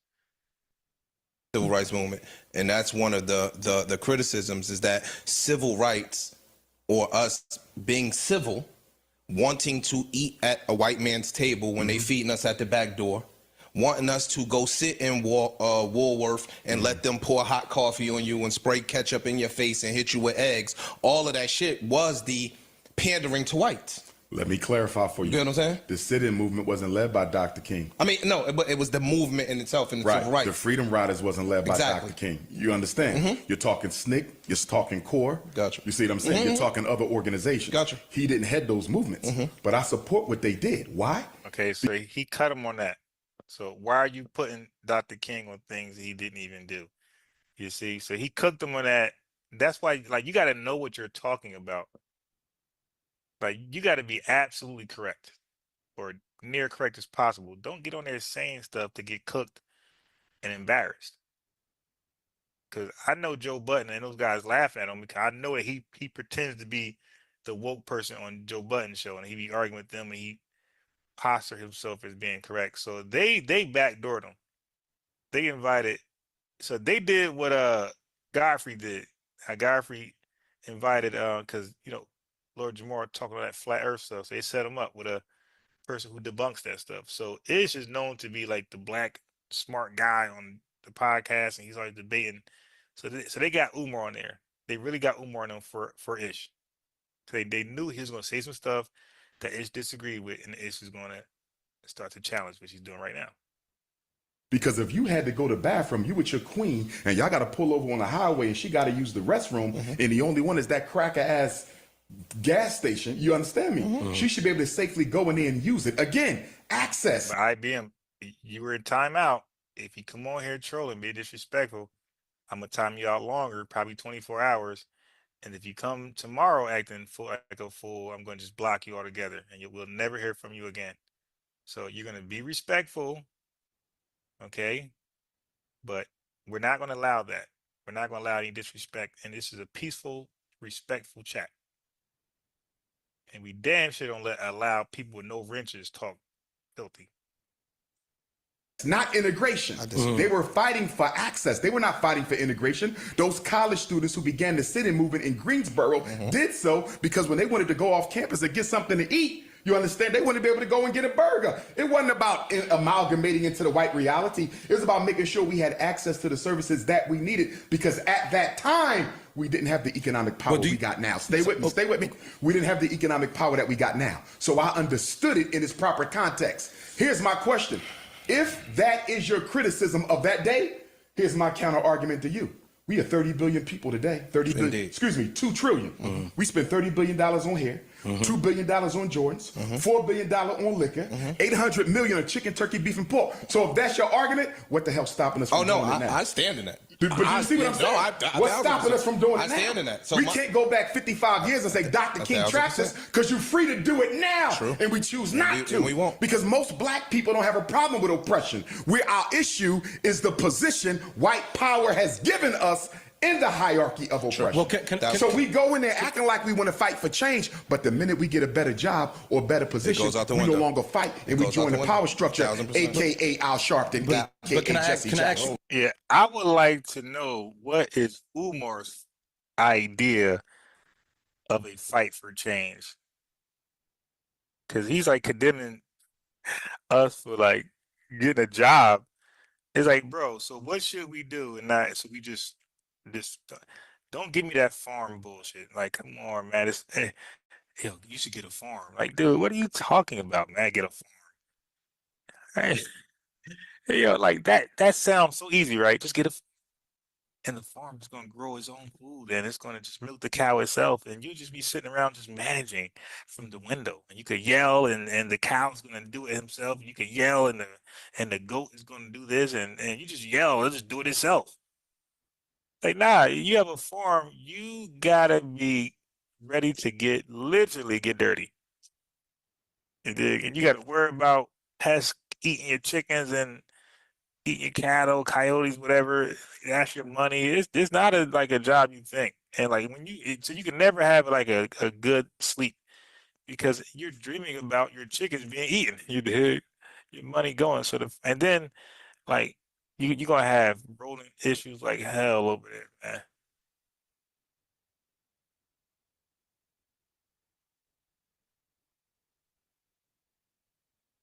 Okay. Can I ask you this? Do you think that there was some level of regret on his approach, especially, given his last speech before his assassination and him saying to some degree, I've led you down, I probably led you guys down a wrong path. Do you think that there was some level of regret on his approach? And maybe Every he would have leader wished. is going to have some level of regret. Okay. I'm going to have it. Garvey had it. King had it. We're going to have it. But let me give you this piece because I think this will be going. After Malcolm is assassinated, February 21st, 1965, Dr. King goes to Jamaica to visit the Garveyites. He goes to the land of Marcus Garvey. He visits the grave. He credits Garvey as being one of the greatest of all time. He comes back. He starts speaking like Malcolm. different, Garvey. yes. Wait, I want to see that for myself. Dr. King remarks or Marcus Garvey. I just don't believe that bullshit.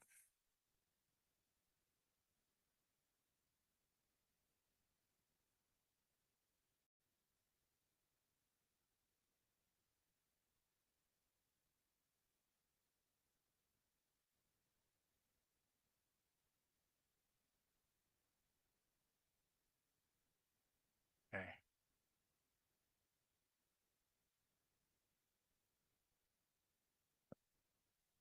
Okay.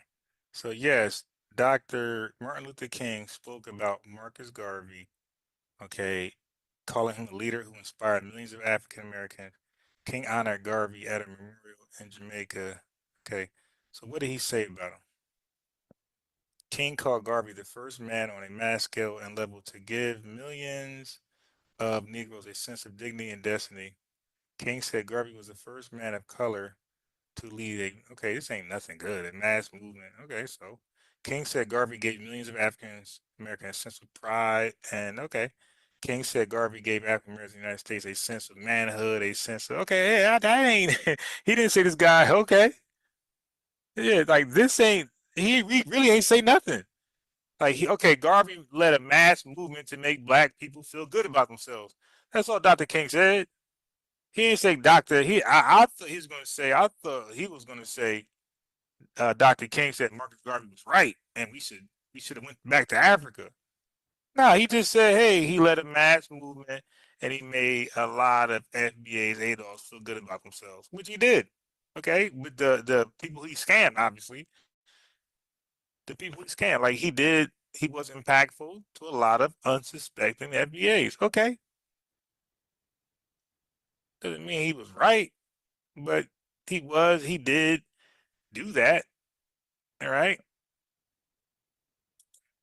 Indeed. Dr. King wasn't assassinated for integration. Nope. He was Dr. King assassinated was because he assassinated for started economic revolution. Yes. Right. Why did they kill Dr. King in Memphis? Dr. King had to die in Memphis because the next week, where was he headed? Washington, D.C. to lead what? Breadbasket campaign. He was taking poor Americans to the nation's capital, and no one was going to leave until everybody had a house and a job. It was economic revolution. He would have embarrassed the American government, and that's why he died. He died for economic revolution, not civil rights. He started this, but they only give you civil rights king. and They never give you economic revolution. They give you the king. turn your cheek king, Right. as Absolutely. opposed to the one that started. Show me a speech where Dr. King said we shouldn't have our own communities. Show me a speech where Dr. King said we shouldn't have our own. Yeah, that dude is.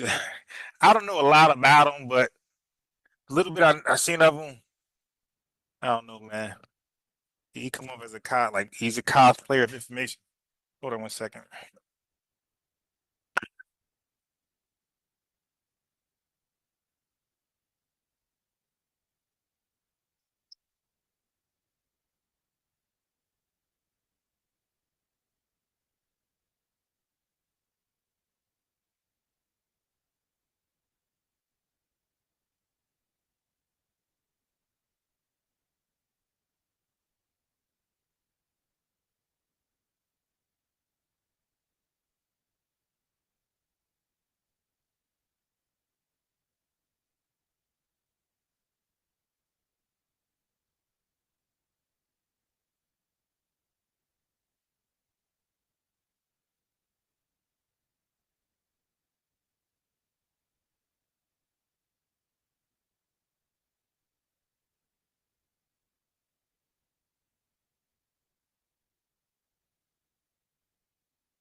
We're back.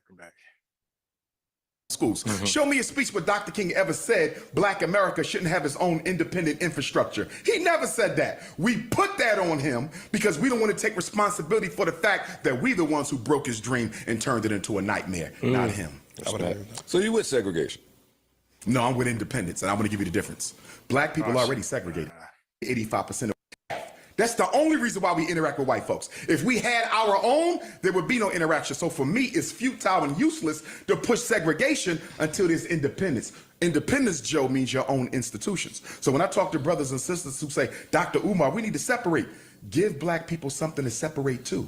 It's useless to talk about separation if you ain't got no damn schools, no jobs, no homes, no food. Separate and go where if you ain't got nothing for them. That's a fair point. Let's move on. Wait, hold up. But doesn't that contradict? It contradicts it. Yes. Earlier you said. Uh-oh. Doesn't Let me that ask you a question. Wait, hold up. But doesn't that contradict? It contradicts it. Yes. Earlier you said that there are so many blacks that are just dying for the acceptance of white people and to sit at that white table. Absolutely. Doesn't that contradict that? Does what contradict that? If we had our own independent institutions where Yes, we sir. go to our bank, to our Yes, sir. and get our food or wherever. Yes, right? sir. What is stopping 40% of black people from alienating that and going to wherever the white people are? Because they're Nothing. dying for that acceptance. Because the issue is mindset, brother. Yeah. Most of us don't have an independent mindset. Most black people do not wake up thinking about what can I do to make my people free. If we want to participate. Oh shit! Here came that free stuff. Yo, be careful with certain terminology. That's that black nationalist jargon. We want to be free. Oh shit! That free stuff means Africa. When we start talking, I want to be free. I want to be free in Africa. That's be careful with that. I want to be free stuff. Come. But if we had our own shit, Doc, what's to say that would still just wouldn't be- instill that mindset? Let me Gotta make sure I start- understand you. gotta start Are you somewhere, though. saying if we had our own, wouldn't black people who are thirsty for white validation still leave and join? Is that the Yes. question? Yes. Of course they would, which is why you got to have a civil war in black America, not physical combat, but social and intellectually. You got to have a civil war in black America to separate those who are in love with the white reality from those who want their own. What is So that it's not a civil- contradiction. What we're saying is there's two different mindsets You're not gonna save in black everybody. America. The do for self, that's me. I want my own. Yeah, Umar, you're trying to get yourself out of that contradiction. Nah, you didn't say two mindsets earlier. You didn't say that. Yes, so now they caught you on that, bro. It's okay. In the I'm a fan, right? I'm a huge fan. support. Like, you could say, okay, you know what? Let me just purify what I said earlier before. Okay, there's two mindsets. I should have said that. And it's okay just to correct yourself. Okay, yeah, my fault. I left it out there as my one mindset, my fault. I was speaking to that mindset, but there's two mindsets that I normally acknowledge, and I was just speaking to that one. But there's two. There's people like myself who are independent, and you could do it that way, that little lie, but whatever. Celebrities have fans. I'm a freedom fighter. I'm a fan. You're a supporter. You're not a fan. So listen to this. When I leave here, I go and fight. Why is it That's my man. one side? Why is it one side where you're saying, yo, I'm a do for selfer? Yes, sir. Then the other side is, yo, y'all on white people dick. Why is it No, not both are true. I'm a do for self, finish and we need to get off white people dick. true? I agree with that. They're both true. No, what I'm saying is, why is it one or the other? Because you have diversity in mindset. Why is there not? You are not a utopia. I know. Why is there no middle ground? It's either you're one. There is or no you're middle other. ground. Is there such thing as being half alive? Is there No. such thing as being half pregnant? No. Is there such thing as being half free? No. So what the hell we talking about a middle ground for? The middle- Go to a revolutionary and talk about a middle ground. Ain't no middle ground for revolution. You win or you die. No middle. Let me Freedom or Oh, death. damn. Let me ask you a question. When You start yelling like that, that's that focus though. You start yelling and preaching. Oh man. when you start talking about, I could have relationships with white people. I love Parks. Yes. Right? That don't mean I'm on his dick. That I don't agree mean, with that. That don't mean But that. you said on their dick. Not No. me. That was- I'm saying you said okay. your word was hanker, I think. Yes, hanker after white folks. Hanker after white folks. So it's either I'm Hanker's funny. Yeah, no, that's what I said. Mine was being on a dick. So I think that there's a middle ground. I think that you could also be separatist. Okay. Or you could I be. don't like separatism. But you're not go ahead. speaking. He's not speaking separate. I'm not speaking separatist. Go ahead. Go ahead. Go ahead. Your stance was, yo, black. 100%. Independence. Or hanker to white people. There was no middle ground where... There is no middle. See, I disagree. There is no middle. That's Let me probably the only thing I clarify, disagree too. with This you. might not change where you are, but I want to make sure we clarify. When I'm talking about independence, I'm talking about political, economic independence. I could care less what your social arrangement is. Let me see what I'm talking agree about. with that. You go hang I out agree with with white that. folks. No, I That's agree your with that. business. I agree You with understand that. what I I'm agree saying? with that. 1000%. You go I'm on that. with I agree with white that. folks. That's your business. I'm on I that. could care less about what you do socially. Gotcha. I'm talking about political and economic All right, let's independence. pass I'm this. facing that Well, for to a white woman. a Christ never get married in their All lifetime. right, let's get past this. I want to get A to civil war. Yes. What does that look like? Because it's not a physical one you're talking Correct, about, but correct, what correct. does that look like? And who I are, believe- who are the winners in that war? Well, that depends on where you believe. Because if you're an integrationist and you believe coexistence with white folks is the way to go, in your mind, you're a winner. all right, let's get past this. For For themselves. enough. We need to be proactive, and he was calling out his I hate when people say we and rub their hand. Need to be proactive, and he was calling out his contemporaries. See, You know, that's not good enough. Don't say we and rub your hand, because there's a lot of folks that look like us that got that skin tone and they hate us, okay? And we call them tethers. So the rubbing your hand saying we, that means absolutely nothing to us. That we ain't a we, okay? It's us. That's it. Ain't no we. Say us. Okay, because the we ain't like us at all. There ain't no we. There's a us only. you know that they need to be proactive in the fight in trying to stop. You know, just the high White crime. people should be proactive. Yes. So if black on disagree black with that. fratricide protects and maintains, Oh my God. absolutely, That don't- why would they stop it? Collective mindset being Okay, looked see, that's at that murder focus is talking normal. point. A catastrophe. How did you treat her? How did you treat her to a certain extent? Getting you to drop your guard allows them to fulfill their agenda. Okay, yeah. I'm trying to make America Okay, so with this we and them stuff Umar does is just like so goofy and irresponsible. great again. I don't really speak in too much liberal and conservative. People that care about me. But I'm going to give you the rules of racism and I prove Shit. Let's get past and it. they types about who. If you know of a white person that's ever walked this earth that has tried to eliminate their white privilege or the unfair advantage that their people have against us, give me a name. Jane Elliott would be one. So You're absolutely wrong. Jane Elliott talks about it. She's a rhetorician. I said, what has she done? Jane Elliott is my little short white girl? Yes. Oh, yeah, we got them. No, you're wrong. You're absolutely wrong. No. With the glasses? You didn't hear what I Yeah. said. You didn't hear what I said. Isn't she an anthropologist Listen, or something? You didn't hear You didn't hear what I said, dude, yelling shit. no, specific with you. What is Jane Yeah, Elliott? I or- guarantee you, Umar could not sit in a room where people are talking about something that he don't know about. Like he has to be in a room where the talking points are stuff that he knows, so he can yell and make it show. I guarantee you, if they just had a moment, like a 20-minute intermission where they just talking about stock trading, you know, trading Forex or crypto, whatever, where he's like left out, I bet you he'll like, all right, guys, I gotta go. Like he just can't sit and just learn and listen to something new that he doesn't know about or can dominate. He's one of those guys. or Tim Wise or any other white liberal you want to That's name my doing man. about miseducation, mass incarceration, police genocide, access to wealth. That's not fair. That's not It's very fair. Five problems. Black outside of America speaking. has. Outside. So MC Facts said, here's this thing. Anytime colonization takes place, they try to erase the original people or pretend they are somebody else. Outside of speaking. Outside of speaking. Outside of speaking. Let me ask you this. Nothing. Let me ask you a question. White folks don't fight against white privilege. Never. We don't know what she's doing. Listen to me. I was just reading. Oh, my. I just read go I had a great Hold example. on. No. Yeah, He you hated led on X him. amount of people out the Klan, right? Yes. My question to you, what the hell did that do for white privilege?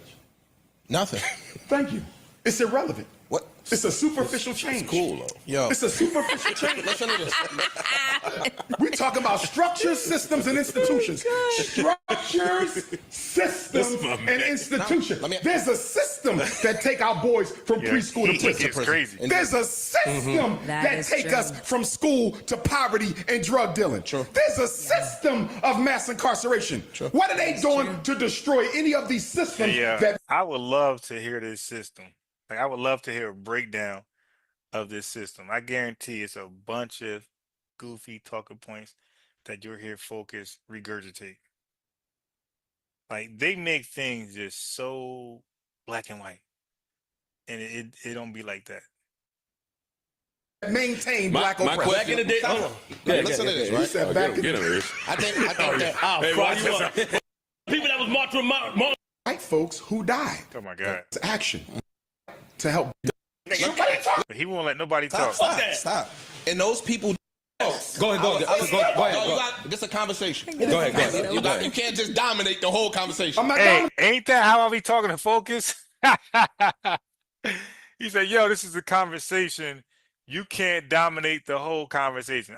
That's what I tell Focus. Like, Focus, this is a dialogue, bro. Shut up. Stop. Look at Ish. It says, stop. Go get your water. Go get it in the room. Go get it. Go get it. Get the water. Yo, look at Ish. It says, go get the water. Go. It says, stop. This is a conversation. I got to tell Focus that, because these folks just, and you see, IBM was about to preach. Yo, why these guys just can't talk to us? Why they always got to preach? Candace Owens or Mark Lamont Hill, she was just going, just machine gun talking points. She wouldn't let him respond. And it's his show. That segment ended off with her having the last word, and he went to ask her a question. He never got a chance. I'm telling you, when people preach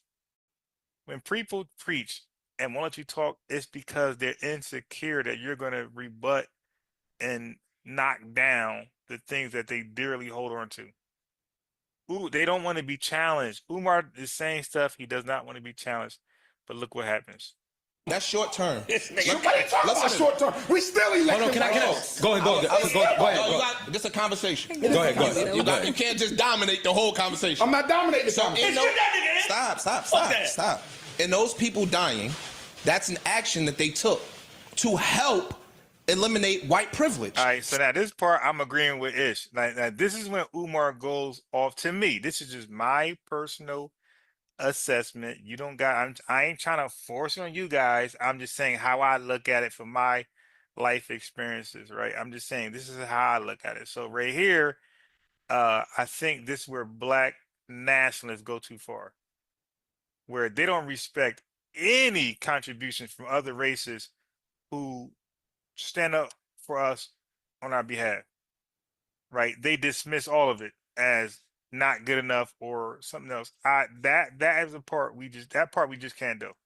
If people have contributed, they contribute. Period. Okay. You want more what? Okay, more. Okay, here. Yeah. So now this part I'm gonna agree with Ish, and I'm going to disagree with Dr. Umar. I feel like Dr. Umar was going too black nationalist right here. Stop. Did not eliminate It's white my privilege. go. It did not. Voting does not. I'm Voting not eliminates saying. white. Bro. I'm asking you a question. Is No. Does voting eliminate No. white privilege? No. So why is the act they made so important to you towards describing that it did? Because the voting is a preliminary step to try and attempt to elect officials that have the best interest of black people Really? at heart. Ish, can I make an argument? Can I make an argument? What the fuck are we Can I talking also about? make an argument that voting, the process is put in place just to keep their system Thank in you, place? sir. Yes. So now be careful shooting down voting. Just be careful, okay? Because racist white folks aren't crazy. When they pass laws and when they have these things where they dismiss our votes at the booth, like these aren't because they're just these attempts aren't there because they're just bored. They're doing this because they know voting actually matters. More so on a local level. They know that. There's no reparations without us talking to politicians, all right? Because if we don't get in the ear of politicians, then now we just got to physically take it, which, you know, ain't a realistic approach. Okay, so you need politics. You need politicians, and you need to vote to get people in position to argue on your behalf in politics. So you want politicians to speak. So now, whose voice is greater? Speaking of reparations, like, let's just be honest. So Mayor Adams, the black mayor from New York, like, he's been, you know, in the news more often. Whose voice will better signal boost reparations? Would it be Mayor Adams, Tony Vett, or Tariq? I'll answer it for you. It'd be Mayor Adams. If Mayor Adams was saying, yo, we're FBA, we need reparations, his voice will signal boost it far more greater than Tony Vett and Tariq all combined. He's gonna make news. He's gonna be all the channels internationally. They're gonna demonize him, call him a clown, ask him to resign. He's gonna do all that type of stuff. So that's why you need politicians who use your talking points, because they signal boost your message far greater than you. This is why rich people and smart people get politicians to do the dirty work. No, wait, hold on. Well said. Hold on. You need to become a Pan-Africanist. Yes. Well said. Stop. Yes. Especially on a broader scale. But when you start trying to change the infrastructure in some of these smaller minority towns, voting becomes integral, because we got to put the proper black people in place to do shit to help us. You stop, my nigga. You talking about helping us from the inside out, and when you start voting for, if it's something as small as the Board of Education Director, that Board of Education Director might have a different initiative or a different agenda than this Board of Education Director. So when we voting for him or her that has our best interest at heart, those small wins matter. May I respond? Go ahead. May I respond? The very reason that the Democratic Party is absolutely useless to black folks They don't change shit. is because, They don't change a fucking they thing. finance and control every black elected official who runs for office. 1,000%. I know some of them. Why do you think there has not been a change when it comes to police I'm not a brutality? party guy. I understand. I'm not a party guy. But why do you think there has not been a change when it comes to the school system? I can tell you. Because the two largest unions in America are teachers and police. So he asked the question and he answered it himself. He said, why this ain't happened? This is what Focus does. He says, why this happened? He said, I can tell you. And he doesn't want to answer. He doesn't want to answer. They just want to talk. Candace Owens, she don't ask Mark Lamont Hill no questions until she think there's a gotcha moment. But she don't sincerely ask him any questions. Umar does not ask any questions. They're all rhetorical. And Focus never ask questions, because they want to just run their mouth as long as they can. They run the whole thing. You don't become a governor in America without the police and the teachers. Sure. You don't become a president in America without police and the teachers. My point is the political and economic power of white stakeholders within the system maintains white privilege, whether black people vote or not. I'm 1,000% in agreement with you, but what I'm telling you is I'm agreeing with you. Okay. Right? But that is a process that you can't, I don't even want to bring up this, but bring it up. We've been kids. You my age. So we didn't know what the fuck this was. But when we turned on our TV at 10 years old, we saw people throwing rocks at tanks. Okay. We didn't know what the fuck that was at 10 years old. Right? You know what I'm talking about, where I'm going. I don't want to bring it up. So I think that change can't be made from outside. I think change has to be conducted from the inside. Okay. Out, right? Okay. So unless you are able to get inside, let's take, I didn't vote for Trump. Okay. Right? I didn't vote for Trump because my thought was my daughters could never be on Trump's cabinet. I don't like Biden, right? But it's more inclusivity in the Democratic regime. That's not true. Let me finish. Go ahead. I didn't even get my sentence out. How you gonna tell me it ain't true? First of all, listen to what I'm saying. Finish. But let's be real. We're all cutting each other off. So let's. I'm being the inclusivity that allows for certain people to sit at the table, that matters. Whether it's one motherfucker, because again, it's not going to be overnight. We not. In other words, tokenism is a help. No, I disagree. With I don't call it tokenism. Yeah. So this right here, I agree with Ish. I don't agree with Umar with this. It's like, dude, will you stop? Like we got the civil rights movement popping, and we got an act passed, but we did it with help. We did it with alliances. We fought the Civil War. We helped fight the Civil War. We fought in it, but we had alliances. It's like, dude, stop, bro. We need alliances. You dig? Like, and it don't have to be a genuine relationship where they come to the cookout, but it just got to be a mutual benefit between both of us, and we get together and we fight for the similar cause, right? That's all. We don't got to start, acting like we're brotherly or sisterly with them, but we do got to acknowledge like their help is significant. Umar is dismissing that, and so would focus. And this is the black nationalist extremism kicks in. Listen, it could be a token. It could be. It don't have to be, but it could be. Hold up. It could be a token, right? But those tokens. Kamala Harris in the vice presidency, that helps us? No. Okay. No, You just said I'm people talking, at the table. I'm talking about from a smaller level. Okay, I think we got to make change from the ground up. I don't think change could be made in the White House. I think change could be made on a smaller political levels in some of these urban cities. Yes, you do start there. You start there. But guess what? And then they make changes throughout the state. And then once you get to a state level, you can make changes on So why we don't see that manifesting if what you say is true? Because all black people vote for Democrats every fucking It's day. not only that, it's because every black person running is financed by white folks and they control the outcome. Continue. That sound like Focus. Focus be taking those. Every black man is financed by white folks. Okay. Good luck proving that. I mean, like, why do we just say random, reckless stuff, man? Like, we make our belief facts. You dig? Like, yo, just say, hey, that's why I say, in my opinion, I'm not trying to convince y'all, but this is my opinion, because I don't want y'all to confuse what I'm saying I don't want y'all to confuse my opinion with a fact. So when it's my opinion, I'm going to tell you this is my opinion. And when I say it's my opinion, it's subject to change. It might be my opinion. It might be my opinion today, but it could change by next Saturday. Now, economically, we stand on the backs of whites. Can I just show an example of why I hear what you're saying? There's also a side of there's also a side on the liberal side where I can go ahead and see how they're now trying to remove us from even being the important party that they need to get their vote. True. Absolutely. With the immigration laws being changed, they're trying to replace us with Mexico. Like, I don't want to say migrant crisis. Yeah, the migrant crisis is a black political purge. I can show you examples of how they trying to even eliminate us.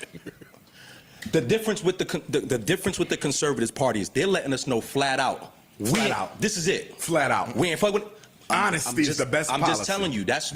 Told you. The black nationalists, I can spot them from anywhere. I just listen to them talk, and I can spot them from anywhere. And I know them now. Now I see you. I know you.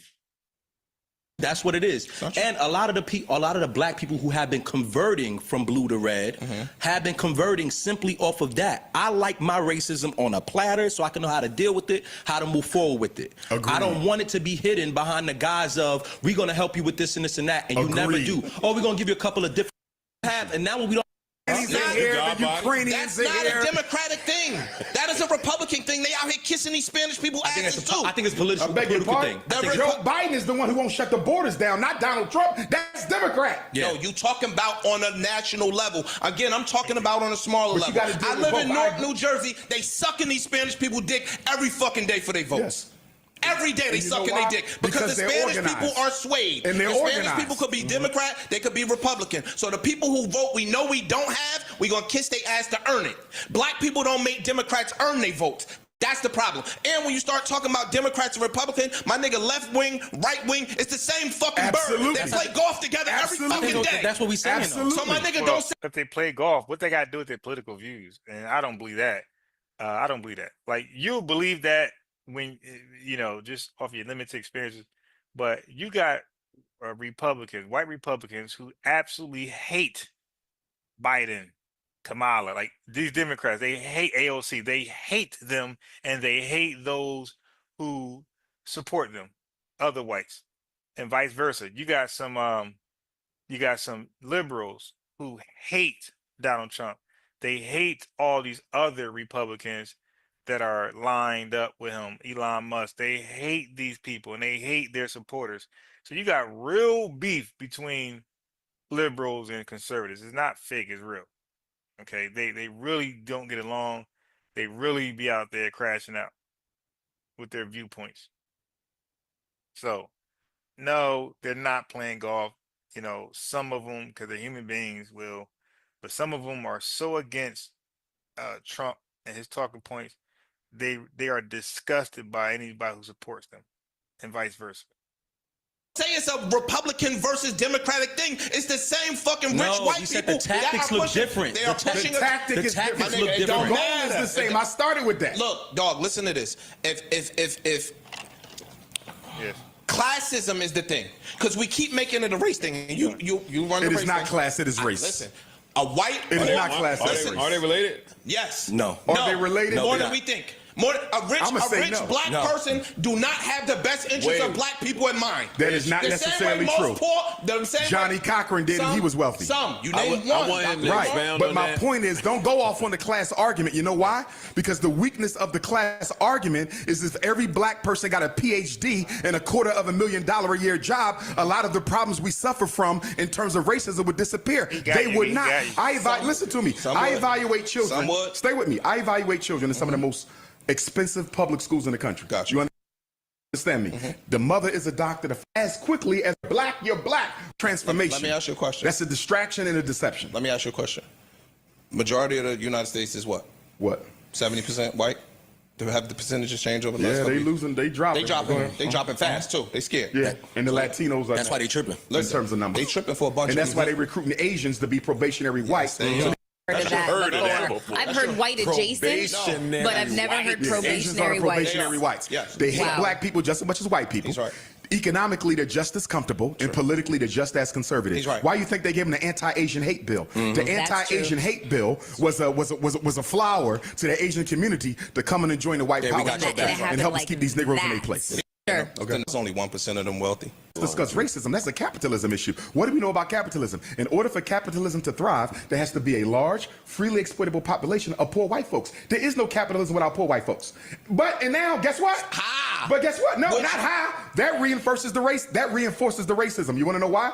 Because for the poor white person, said, the nah, ha. only advantage they have over you is their Their skin skin. color. Their Exactly. motherfucking skin. And that's why the government has to make sure black people are kept in their place. Because unlike black folks, poor whites will tear this country to shit if they ever lose their white privilege. Listen to this. You right. I'm agreeing. I'm agreeing with you. We seen a little bit of it. I'm agreeing with We you. seen on the Everything- camera. They did. Yes. So the, No. On Everything January you just- 6th. That wasn't Yes. poor whites. That wasn't poor whites. That was, Well, it was that a was poor a white lot of man. disenfranchised white people. Black Yes, person it got the was. worst- But you're right, so but you you're- know but that? you're A right. black Vast person got the majority. worst prisons. But you're right. The It was a January mix. sixth. You're right. That was not poor whites. A lot It's of a motherfuckers mix. was from Milburn, New Jersey, Short But Hills, you New have poor Jersey. whites there A lot too, of though. motherfuckers Working got money. class Poor poor. whites There was Working hundreds of class thousands of and people poor. there. There I was saw, a I lot of poor saw, I saw white. dirty jean vest there too. Yeah. There was I know, no and it's- millionaires climbing the Capitol No. wall. Yeah. Working class Not- here, not working a class in America is poor. Not a one. Yes. So, Yes. so Listen to what I'm Yes. saying.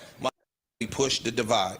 But I think that my point and Fred Hampton's point, Okay. right, was poor whites got more in common with us than they got with And I rich whites. completely disagree. the skin color I alone completely is disagree. Yeah, I see Umar.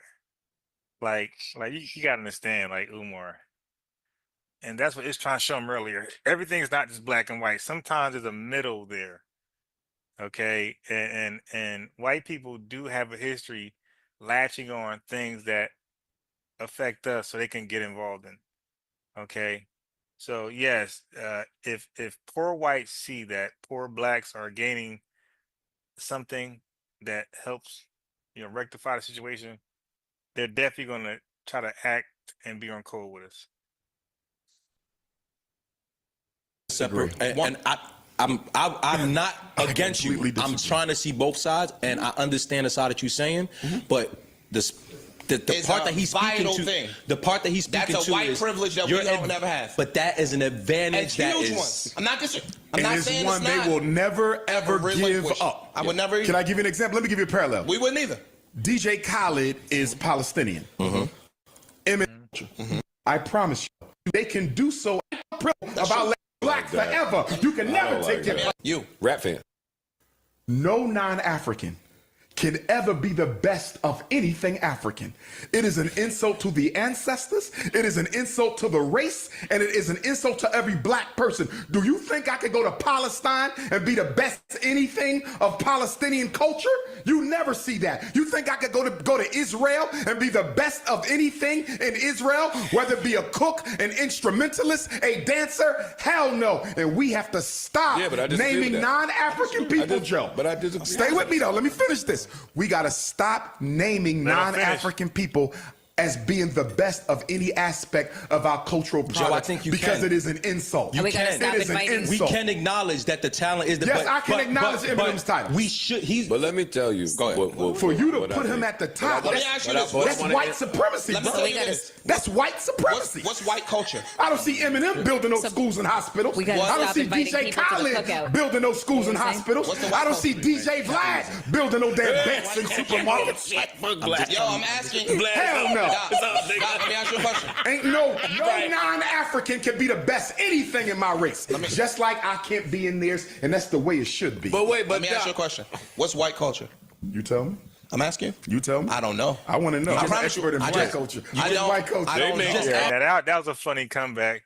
Umar said, "You tell me." Dr. Umar said, "You tell me." He said, "I'm asking you." And Dr. Umar said, "I don't know." And then Dr. Umar said, "I'm an expert in black culture." You know, that was funny. That was like a little shot.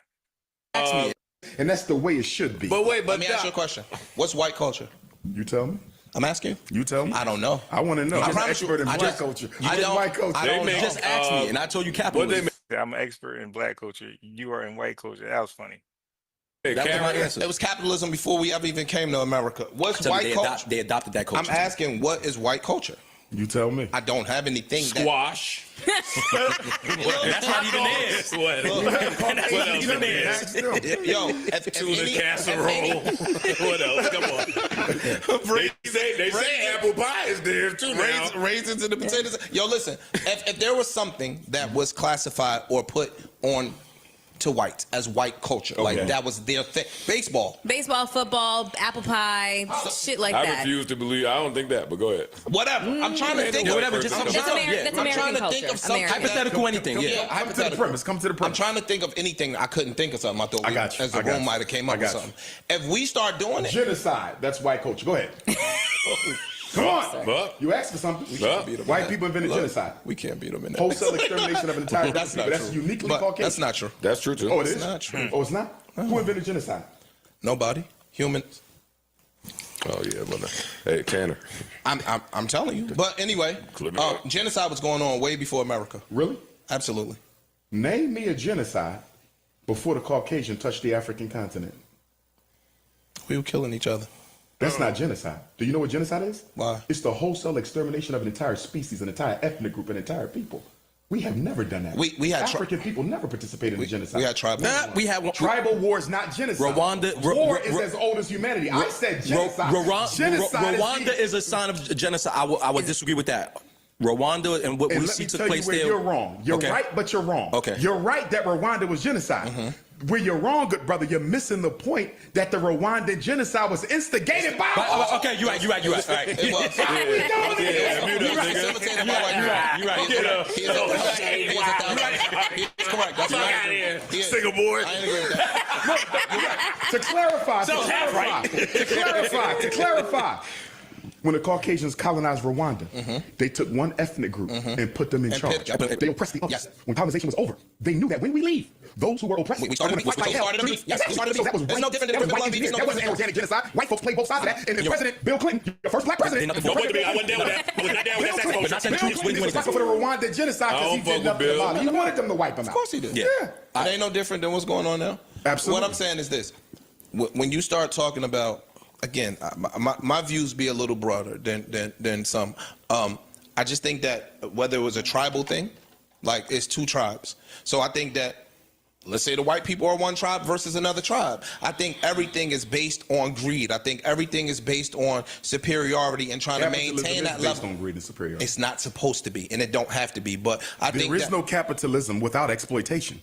Exploitation is the heart and That's soul the premise of capitalism. behind it. And we're living in a hyper-capitalized capitalist Don't ride society against right now. this. Don't ride against this. No, it's not. That's not the premise behind Yes, it. it No, is. it's not, but it's okay. Watch yourself, Mason. I think that's how it's implemented today. But what I'm saying is this, and that's been since the beginning of time. Got it. Mansa Musa was the richest black man to ever grace the And face he of was the not earth. a capitalist. You out your fucking He mind. was not a capitalist. Yes, he Mansa Musa was. was a capitalist. Yes. He exploited poor black labor. Dr. Umar, Prove yes. it to me. Prove it to me. Yes. Prove it to me. I can't right now. Yes, you are wrong. I can prove you are real simple. wrong. You are wrong. He was a huge capitalist. You're absolutely Maybe the wrong. biggest you ever. are absolutely wrong. You are incorrect. I would like to hear Capitalism both is not sides. an indigenous African economic system, and my it did not gracious. exist at the time of Mansa Greed Musa. existed prior to Mansa Musa ever gracing the face of the earth. Greed and capitalism And y'all are not just the said- same thing. You are correct. Greed and capitalism are not the same You are thing. correct. You said capitalism. He- Mansa Musa was not a capitalist, Huge. and capitalism did not exist You are correct. in Africa at that time. Prove it. You are incorrect. What is your source? I can't do it right now. I'm not. But when you Look, get time, I'm going to come back so you can prove it. I'm gonna send it to you. Cite your source.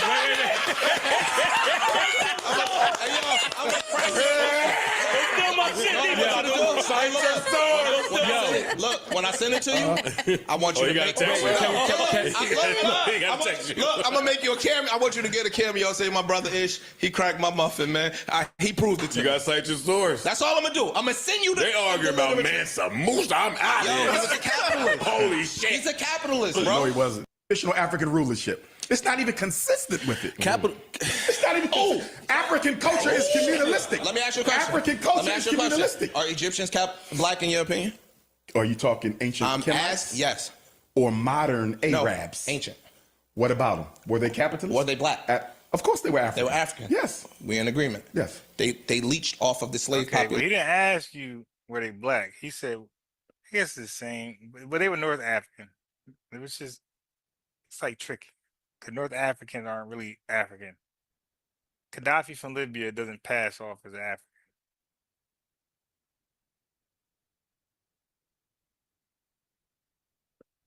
I'm a bad. That is not true at all. You've been listening to too much No, I have Abrahamic not. religious. Been reading them right books. I might not be as well read as you because this is your job. Show me the proof. All right. This is easy. Yo, can we pivot to something?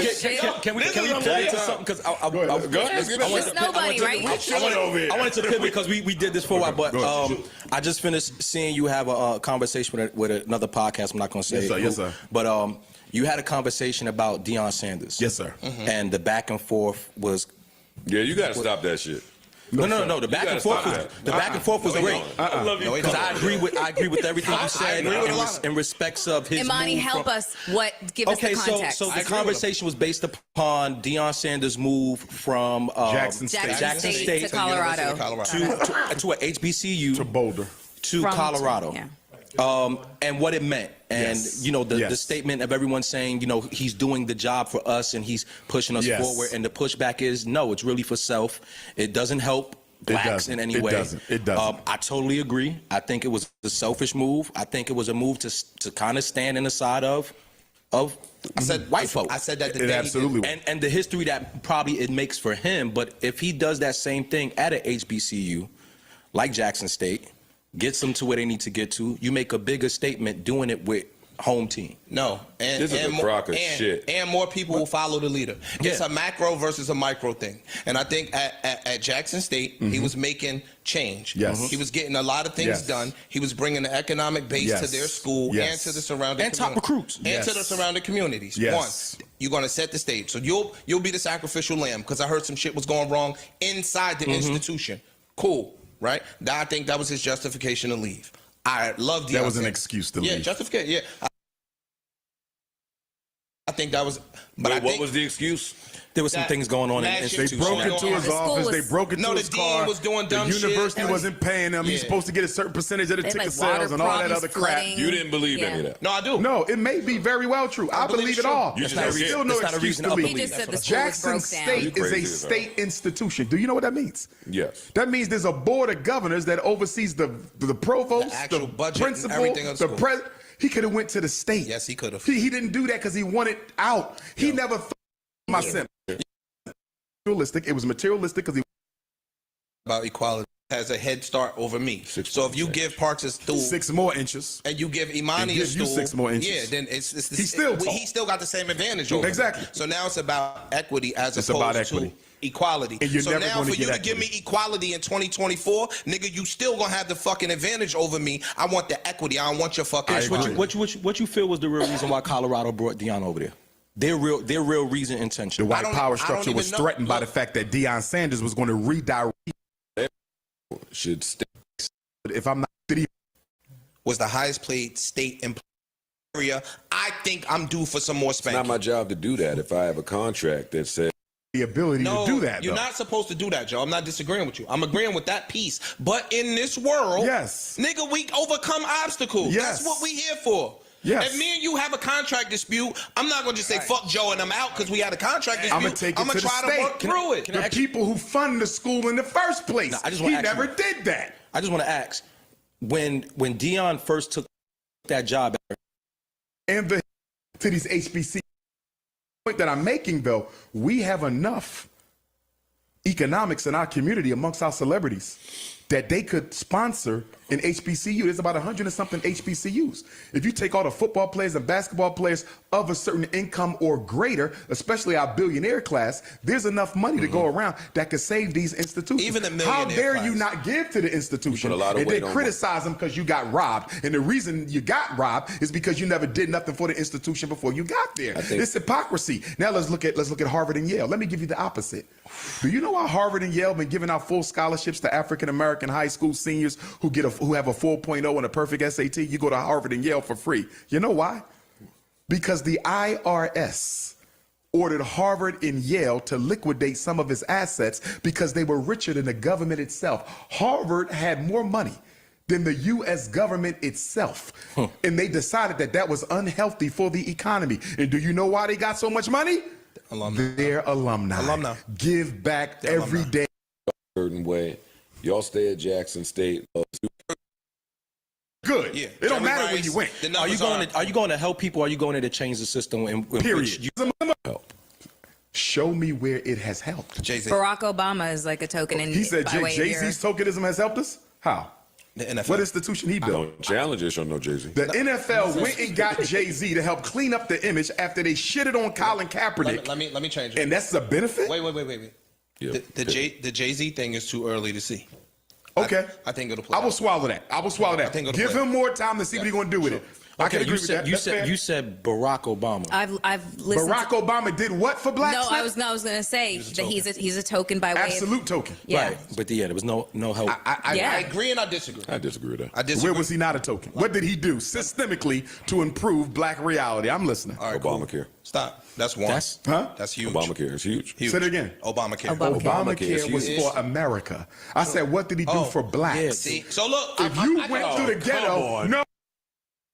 Yeah, that question ain't fair. What did he do for blacks? When they asked him, hey, Umar, your school, is it for black boys? Or, oh, no, we can't discriminate based on race. So if you acknowledge that for the opening of your school, stop. So if you acknowledge that for the opening of your school, that you don't acknowledge that for Obama in politics, yeah, discrimination is discrimination. So if you can't do it for your school, you can't do it in government either. Stop.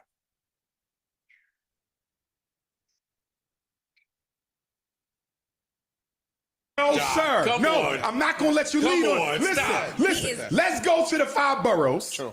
Let's go to Newark, Trenton, Camden, Patterson. Jersey City, and let's ask black people to name the 5 biggest problems for black America. How much you want to fucking bet health care is not on the damn list? They going to say miseducation, mass incarceration, gentrification / homelessness, police brutality, and access to wealth. Not no damn health care.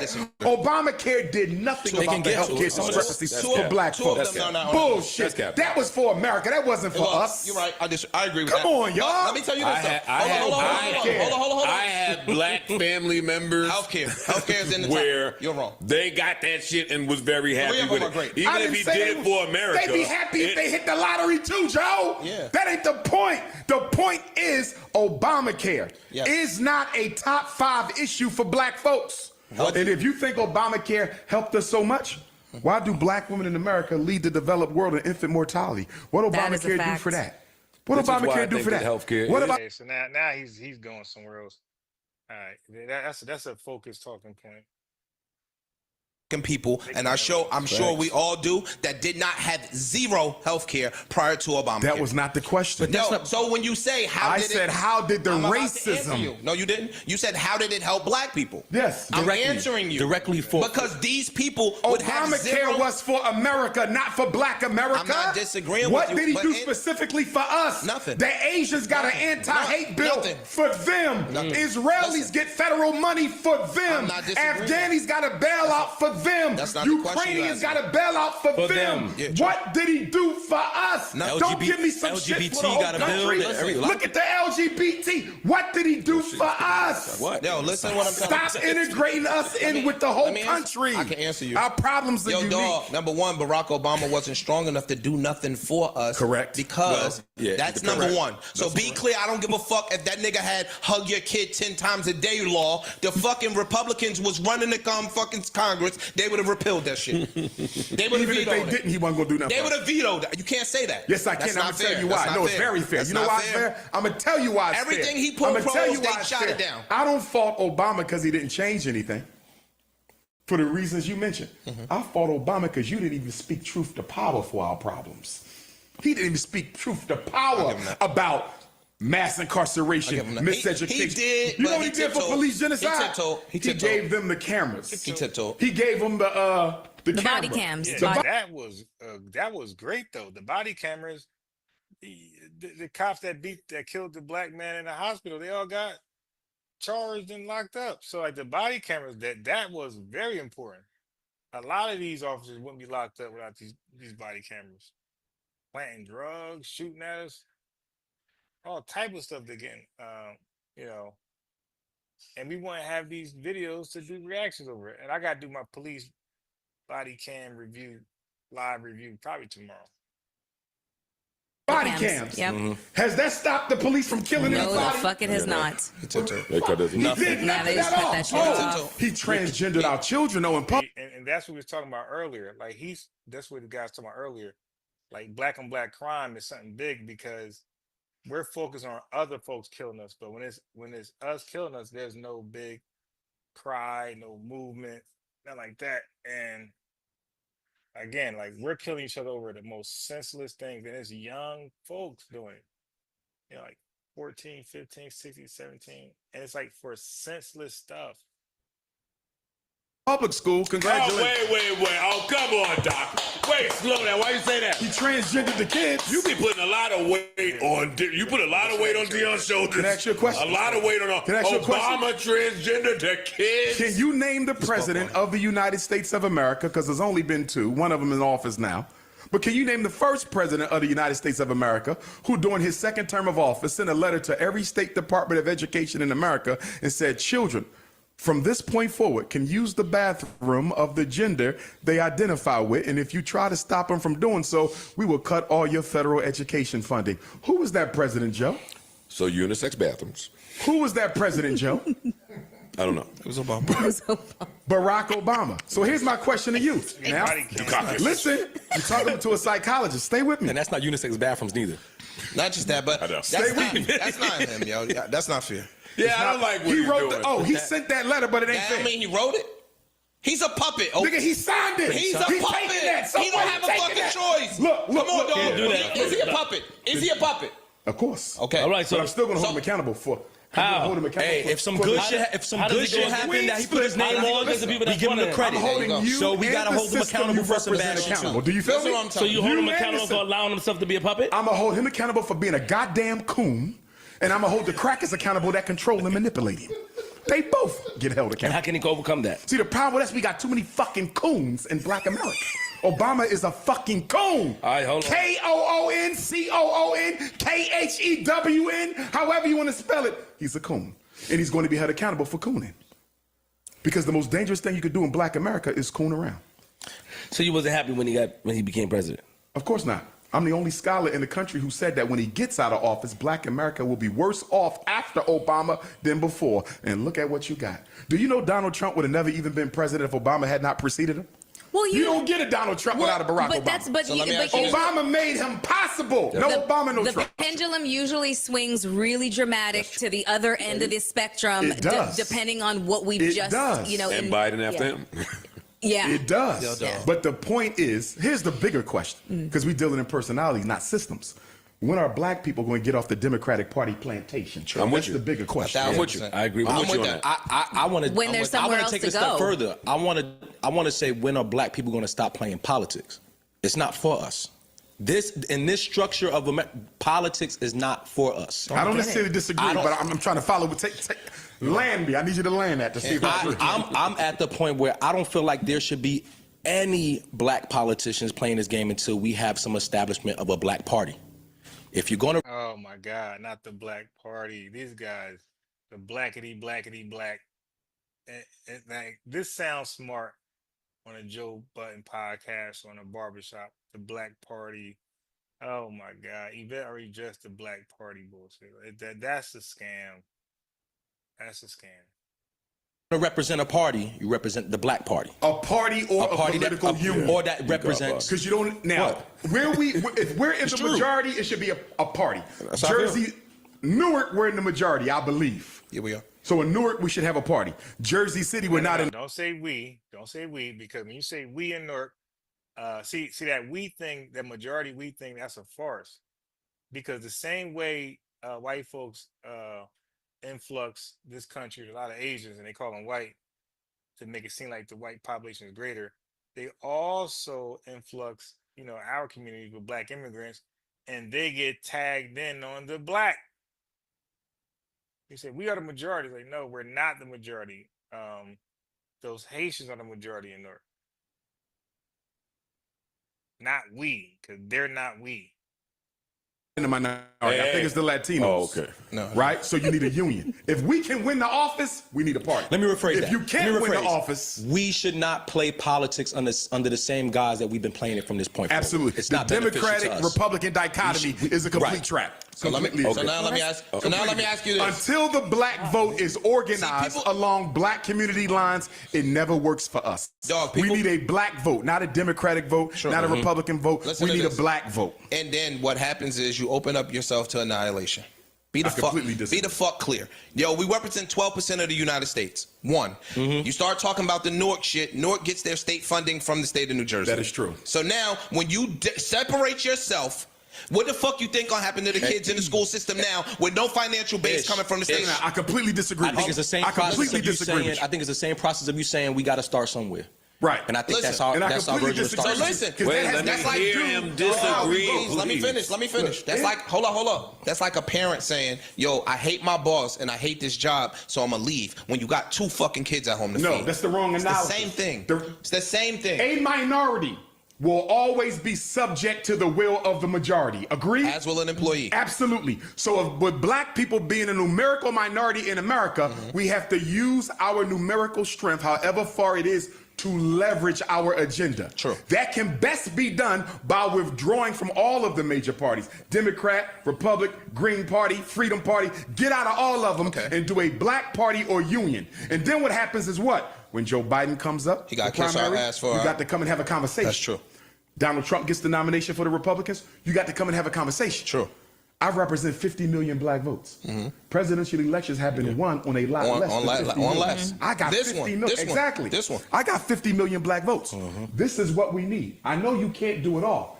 Give me 3 agenda items. Yes. Give me 3. I'm not opposed to that. That you're going to fix. I'm not and you opposed to get these votes. I'm not And guess opposed. what? They will do it. That's do true. You want to know why? That's true. Because if you organize 50 million to put me in office, next election, you will organize the same 50 million to kick my white ass out of office. absolutely right. The issue with Black America and the reason why nobody takes our vote seriously, it's a disorganized vote. Agreed. That's our biggest problem. I agree with The Black community does not vote for the Black community. I agree. We're caught up in what's best for the Democratic Party. I agree We're with that. caught up in what's best for the Republic. In that shit, I agree. Yeah. vote a Black vote. I That's agree. the solution. I But guess agree. what? I'm not disagreeing with Nobody wants to see that happen, especially Black politicians. Why is that, Joe? Because why do the Black politicians in Jersey City and Trenton and Newark, They fear a organized black vote. Yo, don't diss my man Ross. You know why? I'm not Don't diss dissing my him. man We Ross. talking about That's my systems, brother. not- no, I respect Ross. All right. We're not talking about personality. Gotcha. We talk about policy. You know why the black politician don't want to organize black vote? If we get organized, we make them fight the white folks they've been having tea and coffee with all week. Lobbyists and all of them. He now got to go to war with the cracker who controls them. They don't want to do that. The black politician is more afraid than the white politician of the black vote being organized. And, stay there. They scared shitless. All right, so stay there. Same thing with the black businessman. Oh, I agree. All right, then. So, I agree. so when you start talking about some of this shit, that's where my classism argument comes in. Look at that. Complete circle. But here's why the classism argument let me gotta be finish. tempered for a minute. Let me But finish. wait, Now you say can't this. finish. You don't really have class in black America. You know why? Class is a concept that refers to ownership of wealth. The traditional definition of class is ownership of wealth. Sure. We don't have wealth. That's not we true. have more money. That's not class. That's not true. Income is not class. You are- Ownership is class. You are correct. And You see what I'm saying? there is a subsect of black Oh, my fault. culture So we ain't that got is no starting class. to move up the wealth damn. meter exponentially, in fact, with home ownership, insurance, That's et cetera, true. et cetera. Those are the things But that do are you building know how wealth. far away I'm from white folks they comparing. are? No. Stay here, because you be moving the goalposts. We are talking about what classism within blacks. You Exactly. said, fuck the whites. Ain't we no talking class. about. You're It's wrong. imaginary, bro. You're wrong. What we own? The average middle class black person is 2 or 3 paychecks away from poverty. True. What we own? That's- We don't got no class. You know what we do have? No, A there- caste system. CASTE. What's the A difference? caste.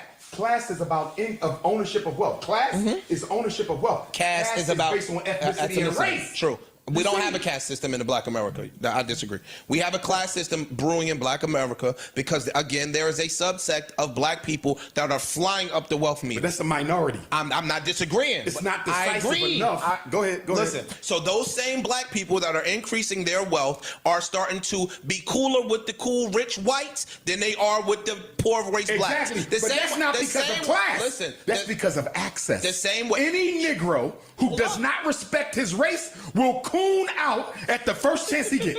I don't give a damn if he make $1 an hour or $1 million an hour. A coon is a coon, and it has nothing to do with income.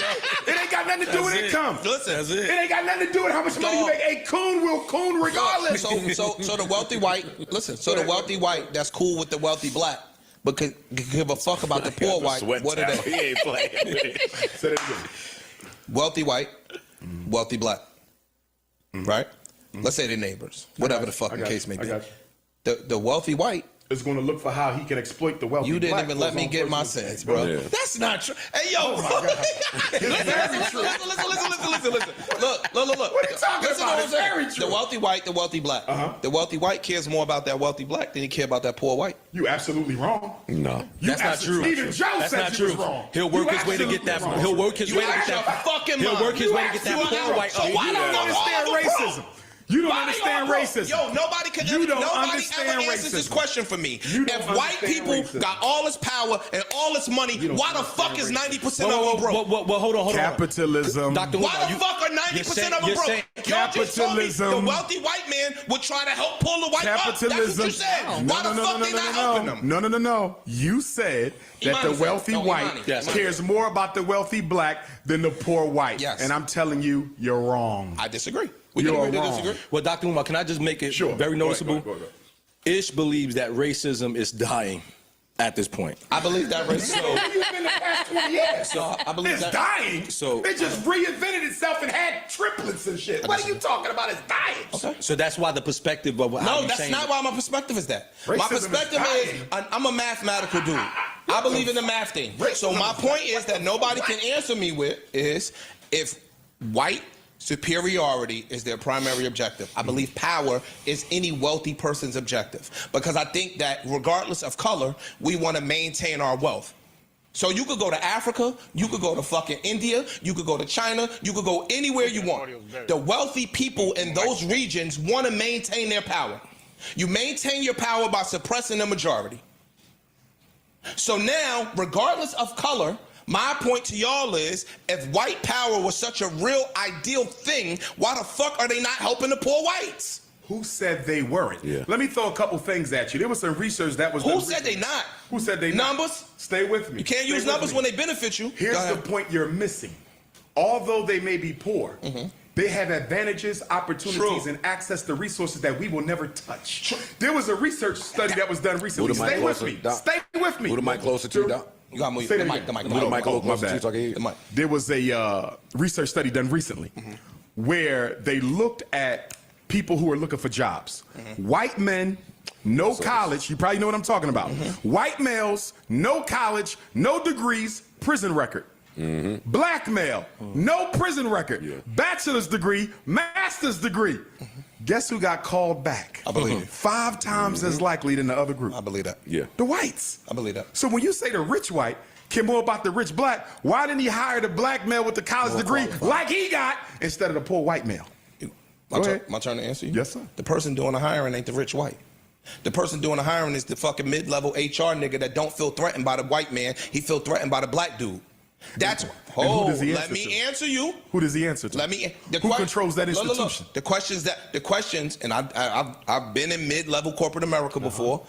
The motherfuckers up there don't know what we doing down here. They leave and delegate that to you. If Joe had an HR manager that he hired to come in here and clean this motherfucking apartment, Joe might not know who the fuck cleans this Something apartment. just hit me. Shoot. Are you mixed race? No. Or you a bunny hopper? Yes.